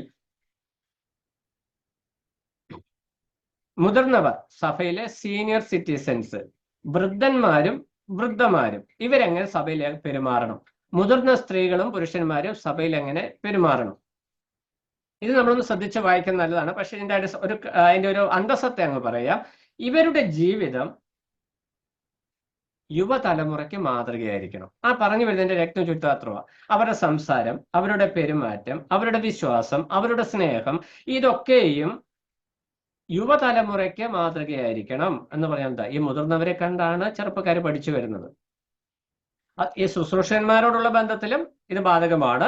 സഭയിലെ മുതിർന്ന സഹോദരി സഹോദരന്മാരോടുള്ള ബന്ധത്തിലും ഇത് ബാധകമാണ്. ഏറ്റവും ലളിതമായിട്ട് ഒത്തിരി വിഷയങ്ങൾ അവിടെ പറയുന്നുണ്ട്. അതെല്ലാം വായിക്കേണ്ട ആവശ്യമില്ല, അത് വ്യക്തിപരമായിട്ട് വായിച്ചാൽ മതി. അവിടുത്തെ വിഷയം എന്ന് പറഞ്ഞാൽ വൃദ്ധന്മാരും വൃദ്ധന്മാരും, അതായത് സീനിയർ ആയിട്ടുള്ള സഹോദരി സഹോദരന്മാർ ആത്മീകമായി പക്വതയും പരിജ്ഞാനവും ഉള്ളവരായിരിക്കണം. എല്ലാവരും പ്രായം കൊണ്ട് പക്വത വെളിപ്പെടുത്തുന്നുണ്ട്, പക്ഷെ പ്രവൃത്തി കൊണ്ട് ആത്മീക പക്വത ഇല്ലാത്ത ആളുകൾ സഭാന്തരീക്ഷത്തിലുണ്ട്. അപ്പോൾ ഇവിടെ തീത്തോസിന് സഭയിൽ വിശ്വാസികൾ എങ്ങനെ ആയിരിക്കണം എന്ന് സംബന്ധിച്ച് നിർദ്ദേശം കൊടുക്കുമ്പോൾ വൃദ്ധന്മാർ നിർമ്മതവും ഗൗരവവും സുബോധമുള്ളവരും എന്ന് പറഞ്ഞാൽ പ്രായത്തിനൊത്ത് പരിജ്ഞാനം കാത്തു സൂക്ഷിക്കുന്ന വ്യക്തികളായിരിക്കണം സഹോദരന്മാരും സഹോദരിമാരും. അതിന്റെ 5-ാം വാക്യത്തിലേക്ക് വരുമ്പോൾ, 5ന്റെ അവസാന ഭാഗം, അവിടെ നമ്മൾ വായിക്കുന്നത് യൗവനക്കാരത്തികളെ ഭർത്തൃപ്രിയമാരും പുത്രപ്രിയമാരും സുബോധവും പാതിവൃത്യമുള്ളവരും വീട്ടുകാരെ നോക്കുന്നവരും ദയയുള്ളവരും ഭർത്താക്കന്മാർക്ക് കീഴ്പ്പെടുന്നവരും ആയിരിക്കാൻ ശീലിപ്പിക്കേണ്ടതിന് നന്മ ഉപദേശിക്കുന്നവരായിരിക്കണം. അപ്പോൾ പ്രായമുള്ള ആളുകൾക്ക് ദൈവവചനം അനുശാസിക്കുന്ന വ്യവസ്ഥ എന്ന് പറയുന്നത് ചെറുപ്പക്കാർക്ക് നന്മയുപദേശിച്ചു കൊടുക്കണം. അത് മൂപ്പന്മാരുടെ മാത്രം യോഗ്യതയല്ല, സുവിശേഷന്മാരുടെ മാത്രം ശുശ്രൂഷയല്ല.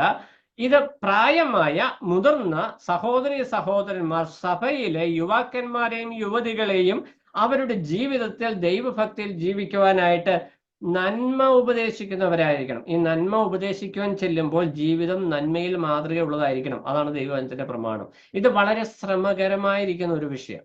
നമുക്കറിയാം, മനുഷ്യന്റെ മനസ്സ് എപ്പോഴും പാപത്തോട് ദൈവവചന വ്യവസ്ഥതയോടും മറുതരിച്ചു പോകുന്ന ഒന്നാണ്. നമ്മളെല്ലാവരും, ഞാൻ ഉൾപ്പെടെ നമ്മളെല്ലാവരും ഈ ഒരു പ്രതിഭാസത്തിന്റെ കീഴിലാണ് നമ്മൾ ജീവിക്കുന്നത്. നമുക്കെല്ലാവർക്കും ഈ ഒരു വിഷയമുണ്ട്. നമ്മൾ മാനുഷികമായ നിലയിൽ ജഡപ്രകാരം കാര്യങ്ങൾ ചിന്തിക്കുവാനും വിശകലനം ചെയ്യുവാനും ശ്രമിക്കുന്നവരാ. അങ്ങനെയുള്ളവർക്ക് ആത്മീക പക്വതയിൽ പരിജ്ഞാനത്തിൽ നിൽക്കണമെങ്കിൽ പരിശ്രമം ആവശ്യമാണ്. ഈ പരിശ്രമം എങ്ങനെ സാധ്യമാക്കണമെന്നാണ് ഈ 2-ാം അധ്യായത്തിൽ പറഞ്ഞു വരുന്നത്. 6-ാം വാക്യത്തിലേക്ക് വരുമ്പോൾ ഔവണ്ണം യൗവനക്കാരെയും സ്വബോധമുള്ളവരായിരിക്കാൻ ശ്രമിക്കുക. യുവതികളോട് ഭർത്തൃപ്രിയരും പുത്രപ്രിയരും ആയിരിക്കാൻ പറഞ്ഞതിന് ശേഷം യുവാക്കന്മാരോട് സുബോധമുള്ളവരായിരിക്കാൻ പ്രബോധിപ്പിക്കുക. ഇത് തീത്തോസിനോടും ഈ പ്രായമുള്ളവരോടും ഒരുമിച്ച് നിൽക്കുന്ന പ്രബോധന വിഷയമായിട്ട് നിൽക്കുകയാണ്. അപ്പോൾ സഭയിലെ പ്രായമുള്ള വ്യക്തികൾ, സഹോദരന്മാരും സഹോദരിമാരും യുവാക്കന്മാരും യുവതികളും ശുശ്രൂഷകന്മാരും ഇവരെല്ലാവരും തങ്ങളുടെ ജീവിതത്തെ ദൈവഹിതപ്രകാരം ക്രമീകരിക്കുവാനായിട്ടുള്ള ഒരു പരിശ്രമം ആവശ്യമാണ്. അതിനുവേണ്ടി ഉപദേശിക്കണമെന്നാണ് തീത്തോസിനെ പൗലോസ് നിർദ്ദേശിക്കുന്നത്. എന്ന് പറഞ്ഞാൽ തീത്തോസിലൂടെ അപ്പോസ്തലനായ പൗലോസ് മുഖാന്തരം ദൈവാത്മാവ് നമ്മളോട് പറയുന്ന വിഷയം, നമ്മുടെ പ്രായം ഏതുമായിക്കോട്ടെ, നമ്മൾ മുതിർന്നവരായിരിക്കാം, മധ്യവയസ്കരായിരിക്കാം, യൗവനക്കാരായിരിക്കാം, കൗമാരപ്രായക്കാരായിരിക്കാം, ഏത് പ്രായത്തിലുള്ള വ്യക്തിയാണെങ്കിലും ദൈവം നമ്മളെക്കുറിച്ച് ആഗ്രഹിക്കുന്ന വിഷയം ദൈവഭക്തിയിൽ, ദൈവവചന പരിജ്ഞാനത്തിൽ മാതൃകാ ജീവിതം നയിക്കുക എന്നുള്ളതാണ്. ഇന്ന് നമുക്ക് ഏറ്റവും അനിഷ്ടമായിരിക്കുന്ന ഒരു വിഷയം മാതൃക വേണ്ട.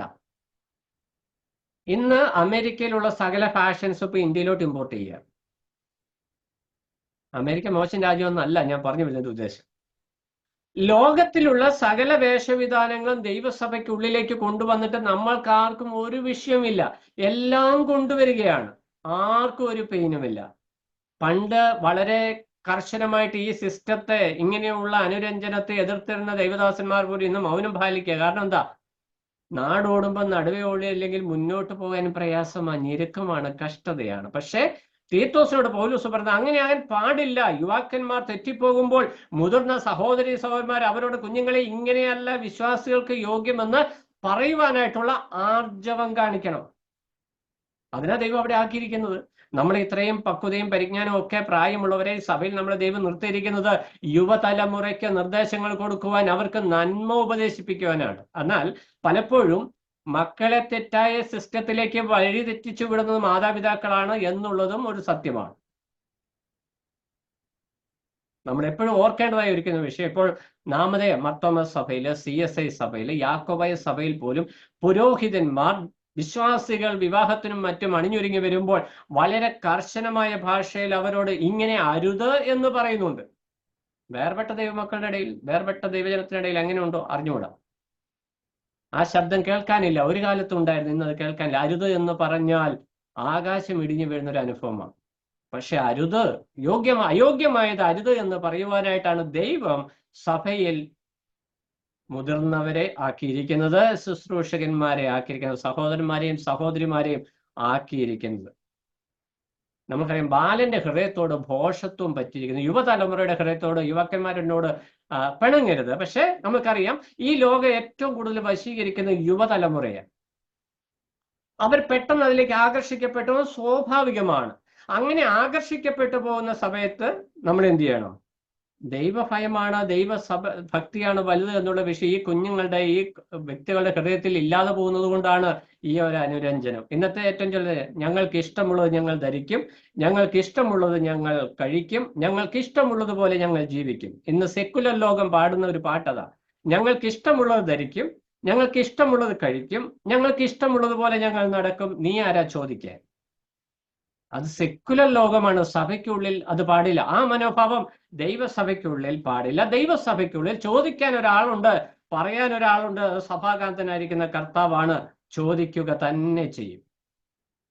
ഇപ്പോൾ അല്പമൊക്കെ ക്ഷമ കാണിക്കുന്നത്, ദയ കാണിക്കുന്നത് നന്നായി വരും. പത്രോസിൽ നമ്മൾ വായിക്കുന്നുണ്ട്, അവൻ ചിലർ ചിന്തിക്കുന്നത് പോലെ കർത്താവ് വരുവാനായിട്ട് താമസിക്കുന്നില്ല, ചിലർ കൂടി മാനസാന്തരപ്പെടണമെന്ന് വിചാരിച്ച് അവൻ ദീർഘക്ഷമ കാണിക്കുന്നുള്ളൂ. കർത്താവ് ഇങ്ങോട്ട് വരുമ്പോൾ, തന്റെ സന്നിധിയിലോട്ട് തന്റെ മക്കളെ ചേർക്കുമ്പോൾ, അവർ കറയും ചുളുക്കവും ഇല്ലാത്തവരെ നിൽക്കുവാൻ ഒരവസരം അവർക്ക് കൊടുക്കുവാനായിട്ട് ദൈവം ദീർഘക്ഷമ കാണിക്കുന്നു. അതുകൊണ്ടാണ് കർത്താവിന്റെ വരവ് അല്പം താമസിക്കുന്നത് എന്നുള്ള സത്യം മനസ്സിലാക്കി യഥാസ്ഥാനപ്പെട്ടാൽ ഏറ്റവും നന്മയതായിരിക്കും. ഇന്നത്തെ ആ ഒരു ആത്മീക അന്തരീക്ഷം, ലോകത്തിന്റെ ഈ ഒരു ഫിലോസഫി, എനിക്ക് എന്റെ ഇഷ്ടപ്രകാരം ഞാൻ ജീവിക്കും, നീ ആരാ ചോദിക്കാൻ എന്നുള്ള ചോദ്യം മാതാപിതാക്കളോട് ഇത് മക്കൾ ചോദിക്കുന്നുണ്ട്, സമൂഹത്തോട് മക്കൾ ചോദിക്കുന്നുണ്ട്.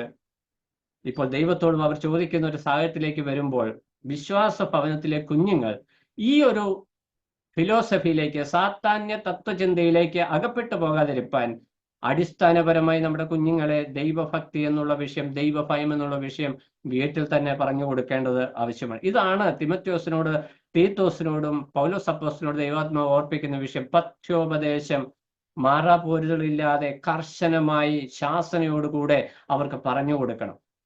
ശാസിക്കുമ്പോൾ ഇഷ്ടമില്ലെങ്കിലൊക്കെ വരും, അത് സ്വാഭാവികമാണ്. ആ ഇഷ്ടക്കേടിനെ ഭയന്ന് തെറ്റിനെ ശാസിച്ചില്ലെങ്കിൽ അത് വലിയൊരു വിപത്തിലേക്ക് പോകുമെന്നുള്ളതിന് യാതൊരു സംശയവുമില്ല. അങ്ങനെ അരുത് എന്നുള്ളത് ദൈവവചനം ഓർപ്പിക്കുന്നു. ഇനി ഇങ്ങനെ ഈ ദൈവഭക്തിയിൽ ജീവിക്കണമെങ്കിൽ അതിനടിസ്ഥാനം എന്താണ്? നമ്മൾ ആദ്യം വായിച്ച വാക്യമാണ്. 11ാം വാക്യത്തിലേക്ക് വരുമ്പോൾ, സകല മനുഷ്യർക്കും രക്ഷാകരമായ ദൈവകൃപ ഉദിച്ചുവല്ലോ. ഇത് ശുശ്രൂഷകന്മാർക്കുമുണ്ട്, വിശ്വാസികൾക്കുമുണ്ട്, അവിശ്വാസികൾക്കുമുണ്ട്. ഇത് 3 തലങ്ങളിലാണെന്ന് മാത്രം. രക്ഷയ്ക്കായിട്ട് അവിശ്വാസികൾക്ക് ദൈവകൃപ വ്യാപരിക്കുമ്പോൾ, രക്ഷിക്കപ്പെട്ടവർക്ക് രക്ഷയുടെ അനുഭവത്തിൽ ജീവിക്കുവാനായിട്ട് ദൈവകൃപ വ്യാപരിക്കുന്നു. ശുശ്രൂഷകന്മാർക്ക് ദൈവവചനപ്രകാരം ശുശ്രൂഷ ചെയ്യുവാനും മാതൃകാ ജീവിതം നയിക്കുവാനും ദൈവകൃപ വ്യാപരിക്കുന്നു എന്നുള്ള വിഷയം ഓർക്കണം. ഇനി അതിന്റെ 11ാം വാക്യത്തിലേക്ക് വരുമ്പോൾ, നാം ഭാഗ്യകരമായ പ്രത്യാശയ്ക്കായിട്ടും മഹാദൈവവും നമ്മുടെ രക്ഷിതാവുമായ യേശു ക്രിസ്തുവിന്റെ തേജസ്സിന്റെ പ്രത്യക്ഷതയ്ക്കായിട്ടും കാത്തുകൊണ്ട്. അവിടെ ഒറ്റ വാക്കിൽ പറയാം, കർത്താവിന്റെ വരവിനെ പ്രതീക്ഷിക്കുന്ന നമ്മൾ പലപ്പോഴും കർത്താവ് ഇപ്പൊ വരും, എന്റെ കർത്താവ് ഇങ്ങ് വന്നാൽ മതി, ആമേൻ, കർത്താവ് യേശുവെ വേഗം വരണമേ, ഇത് നമ്മളൊരു ഭംഗിവാക്കായിട്ടാണ് പലപ്പോഴും പറയുന്നത്.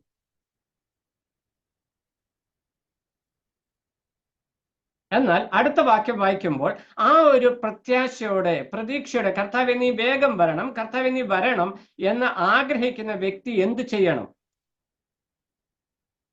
13ാം വാക്യത്തിലേക്ക് വരുമ്പോൾ അതിന്റെ വിശദീകരണം പറയുകയാണ്, ഭക്തികേടും പ്രപഞ്ചമോഹങ്ങളും വർജിച്ചിട്ട് ഈ ലോകത്തിൽ സുബോധത്തോടും നീതിയോടും ദൈവഭക്തിയോടും കൂടെ ജീവിക്കേണ്ടതിന് ഈ ദൈവകൃപ നമ്മളെ ശിക്ഷിച്ചു വളർത്തുന്നു. ശിക്ഷ എന്ന് പറഞ്ഞാൽ, അപ്പൊ ദൈവകൃപ, നമ്മളെല്ലാം കൃപയുടെ കീഴില. എന്തൊരു കൃപയാണ്! നമ്മുടെ ബലഹീനതകളിൽ തുണ നിൽക്കുന്ന ദൈവം. അതുകൊണ്ട് നമുക്ക് മുഴുവൻ ബലഹീനതയാണ്, ഒരു രക്ഷയില്ല. പക്ഷെ ഇവിടെ പറയുന്ന ഈ കൃപ നമ്മളെ ശിക്ഷിച്ചു വളർത്തുന്നു. എന്തിനെ ശിക്ഷിച്ചു വളർത്തുന്നു? നമ്മളെ ഡിസിപ്ലിൻ ചെയ്യുന്നു എന്നാ പറയുന്നത്.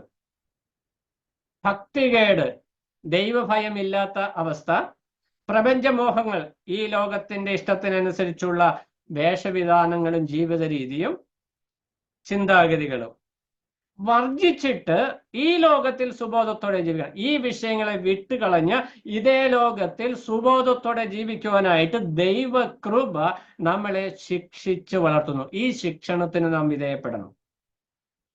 തീത്തോസിനോട് വ്യക്തിപരമായിട്ട് പറഞ്ഞതിന് ശേഷമാണ് ഈ വിഷയം താഴോട്ട് പറഞ്ഞു. എന്ന് പറഞ്ഞാൽ സഭയിലെ ശുശ്രൂഷകന്മാരും വിശ്വാസികളും ഈ ദൈവകൃപയുടെ ശിക്ഷണത്തിന് കീഴിൽ അമർന്നിരിക്കുവാൻ മനസ്സ് വെക്കാത്ത കാലത്തോളം ഈ ഭക്തികേടും പ്രപഞ്ചമോഹങ്ങളും ഈ വിശ്വാസിയായിട്ട് ഭരിക്കും. അവസാനം ഇങ്ങനെ ഒരു അവസ്ഥയിലെത്തും, താനോ രക്ഷിക്കപ്പെടും തീയിൽ കൂടെ എന്ന പോലെ അത്രേ. നമുക്കിതിനെക്കുറിച്ചൊന്നും ഭയമില്ല, കാരണം ദൈവഭയമില്ല, ദൈവഭക്തിയുമില്ല. വളരെ അങ്ങനെയൊന്നും പറയരുത്. നമുക്ക് ഭയങ്കര ഭക്തിയാ. എപ്പോഴാ ഭക്തി? ഞായറാഴ്ച രാവിലെ ആരാധനയ്ക്ക് ഇപ്പൊ ഒരു അല്പം ഭക്തി, അത് കഴിഞ്ഞ് എണീറ്റാ കാണാം. ഫിയർ ഓഫ് ഗോഡ്, ദൈവത്തെക്കുറിച്ചുള്ള ഭയം, ദൈവഭയം. ദൈവം എന്നെ കാണുന്നുണ്ട്, ഞാൻ എടുക്കുന്ന നിലപാടുകളെ ദൈവം കാണുന്നുണ്ട്, ഞാൻ നടക്കുന്ന വഴികളെ ദൈവം കാണുന്നുണ്ട്, ആ വഴികളെ ദൈവം വിശകലനം ചെയ്യുന്നുണ്ട്, അതിനെ മൂല്യാങ്കനം ചെയ്യുന്നുണ്ട് എന്നൊരു ചിന്ത എൻ്റെ ഹൃദയത്തെ ഭരിച്ചാൽ എൻ്റെയും നിങ്ങളുടെ ഒന്നും ജീവിതം ഇങ്ങനെ ആയിരിക്കില്ല. ദൈവഭയം നമുക്ക് ആവശ്യമാണ്.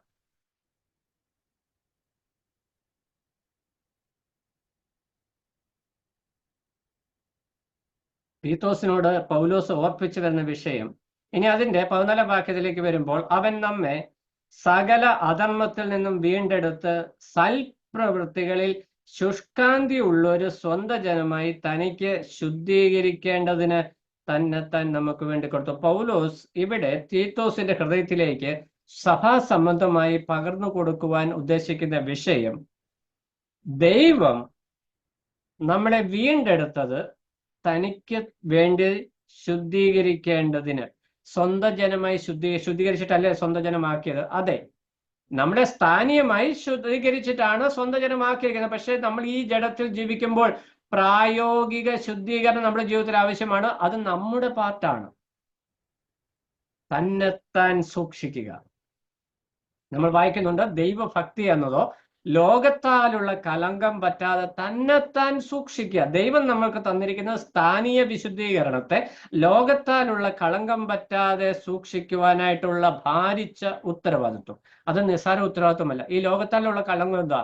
ഈ ലോകത്തിലെ സകല എന്താ പറയാ മ്ലേച്ഛതയും വിഴുവിഴുപ്പ് സകല സാധനവും ഇങ്ങോട്ട് വരും, പല നിലകളിലാണ്. ഇസ്രായേലിന്റെ ജീവിതയാത്ര നമ്മൾ ചിന്തിച്ചാൽ അറിയാം. ഇസ്രായേൽ മിസ്രൈമിൽ നിന്ന് പുറപ്പെട്ടു പോന്നപ്പോൾ ദൈവം അവരെ ഒറ്റ രാത്രി കൊണ്ട് അവർക്കൊന്ന് ഇരിക്കാൻ പോലും സമയം കൊടുക്കാതെയാണ് ആ രാത്രിയിൽ അവരെ അവിടെ നിന്ന് പുറപ്പെടുവിക്കുന്നത്. ഒരൊറ്റ രാത്രി കൊണ്ട് അവരെ ലക്ഷക്കണക്കിന് ആളുകളെ യാത്രയാക്കി മരുഭൂമിയിലൂടെ നടത്തി കൊണ്ടുവന്നു. എങ്കിലും ആ മിസ്രൈമ്യ സമൂഹത്തിൽ അവർ ജീവിച്ച ആ സകല ചിന്താഗതിയും അവരുടെ മനസ്സിൽ ഉണ്ടായിരുന്നു എന്ന് മാത്രമല്ല, അവരുണ്ടാക്കിക്കൊണ്ടിരുന്ന കാളക്കുട്ടിയുടെ അച്ചുകൂടി എടുത്തോണ്ട് അവർ പോയത്.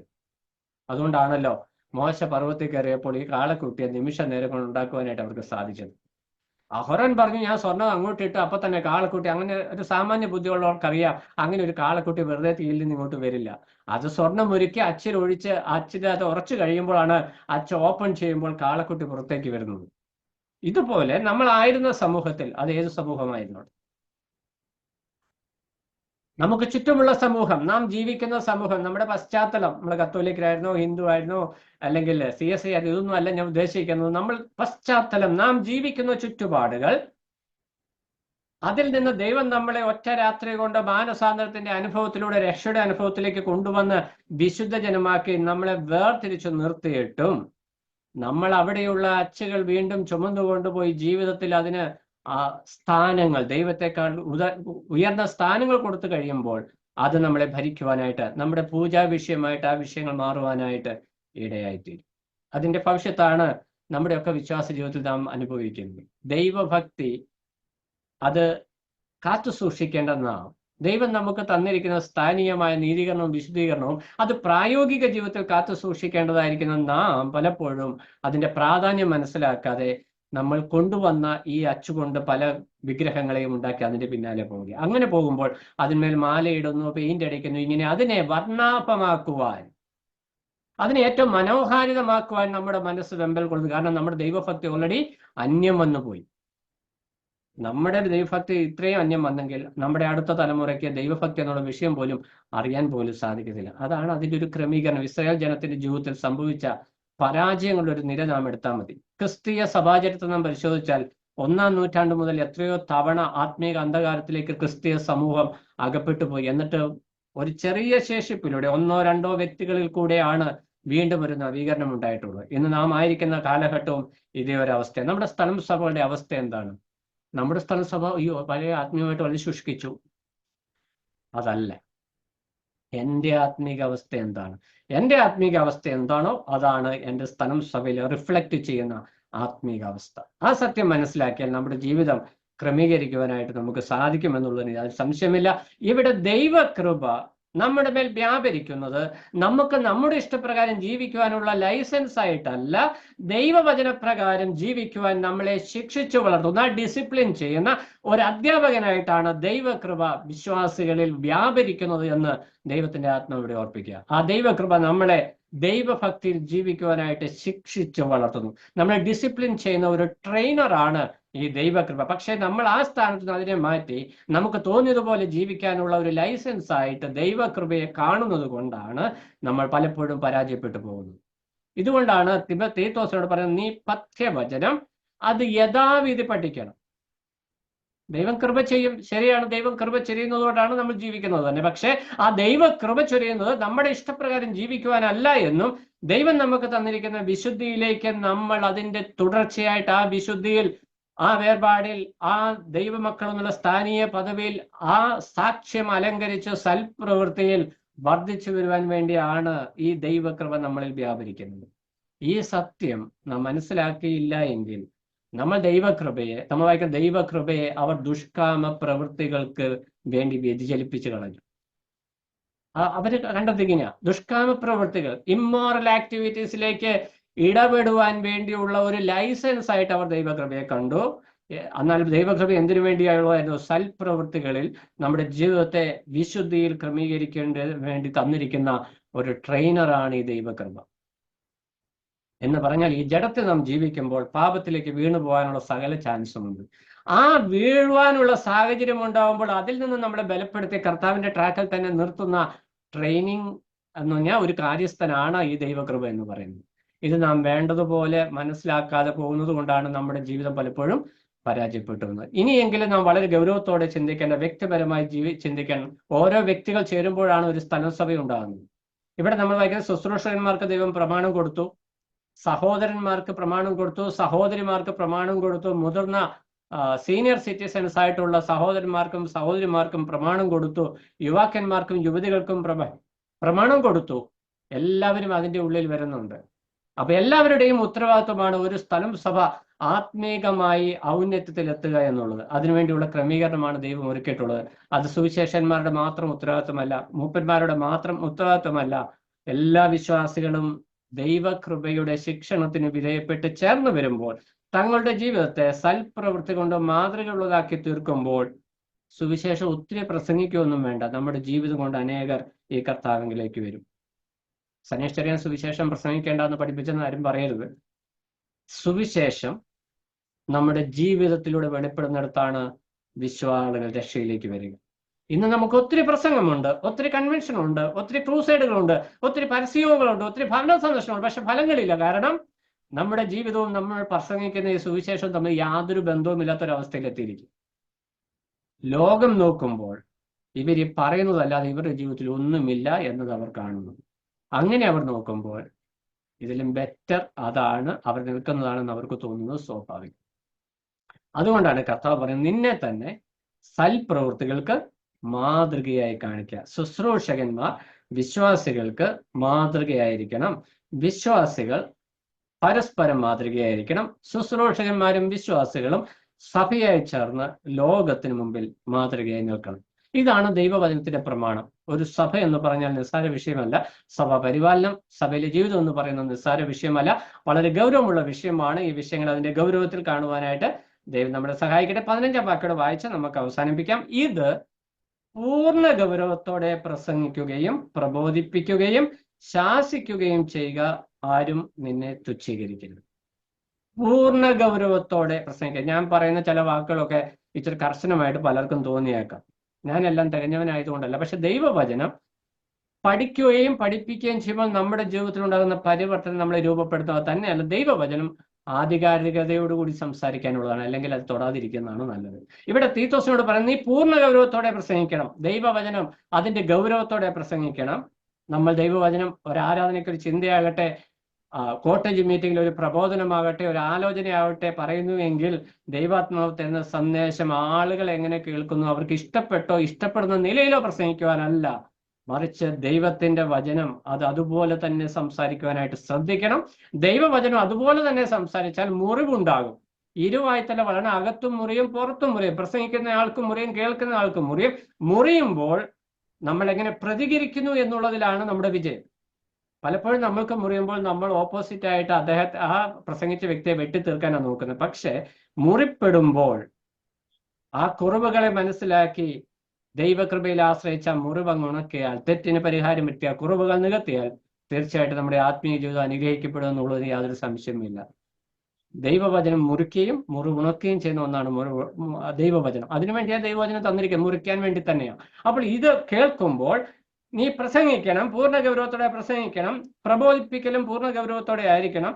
ശാസിക്കണം, തെറ്റിനെ ശാസിക്കുവാനായിട്ടുള്ള ഒരു യുവാവ്, യുവതി, ഒരു കൂട്ടു സഹോദരൻ, സഹോദരി വിശ്വാസികൾക്ക് യോഗ്യമല്ലാത്തൊരു കാര്യം ചെയ്തത് കണ്ടാൽ, എനിക്ക് യോഗ്യമെന്നുള്ളതല്ല, ദൈവവചനത്തിന് വിരോധമായിരിക്കുന്ന അല്ലെങ്കിൽ വിശ്വാസികൾക്ക് ഒരിക്കലും പാടില്ലാത്തൊരു കാര്യം ചെയ്യുന്നത് ശ്രദ്ധയിൽപ്പെട്ടാൽ ദൈവസ്നേഹത്തിൽ ആ സഹോദരി ശാസിക്കാനുള്ള ഉത്തരവാദിത്വം വിശ്വാസികൾക്കുണ്ട്, ശുശ്രൂഷകന്മാർക്ക് പ്രത്യേകിച്ചുണ്ട്.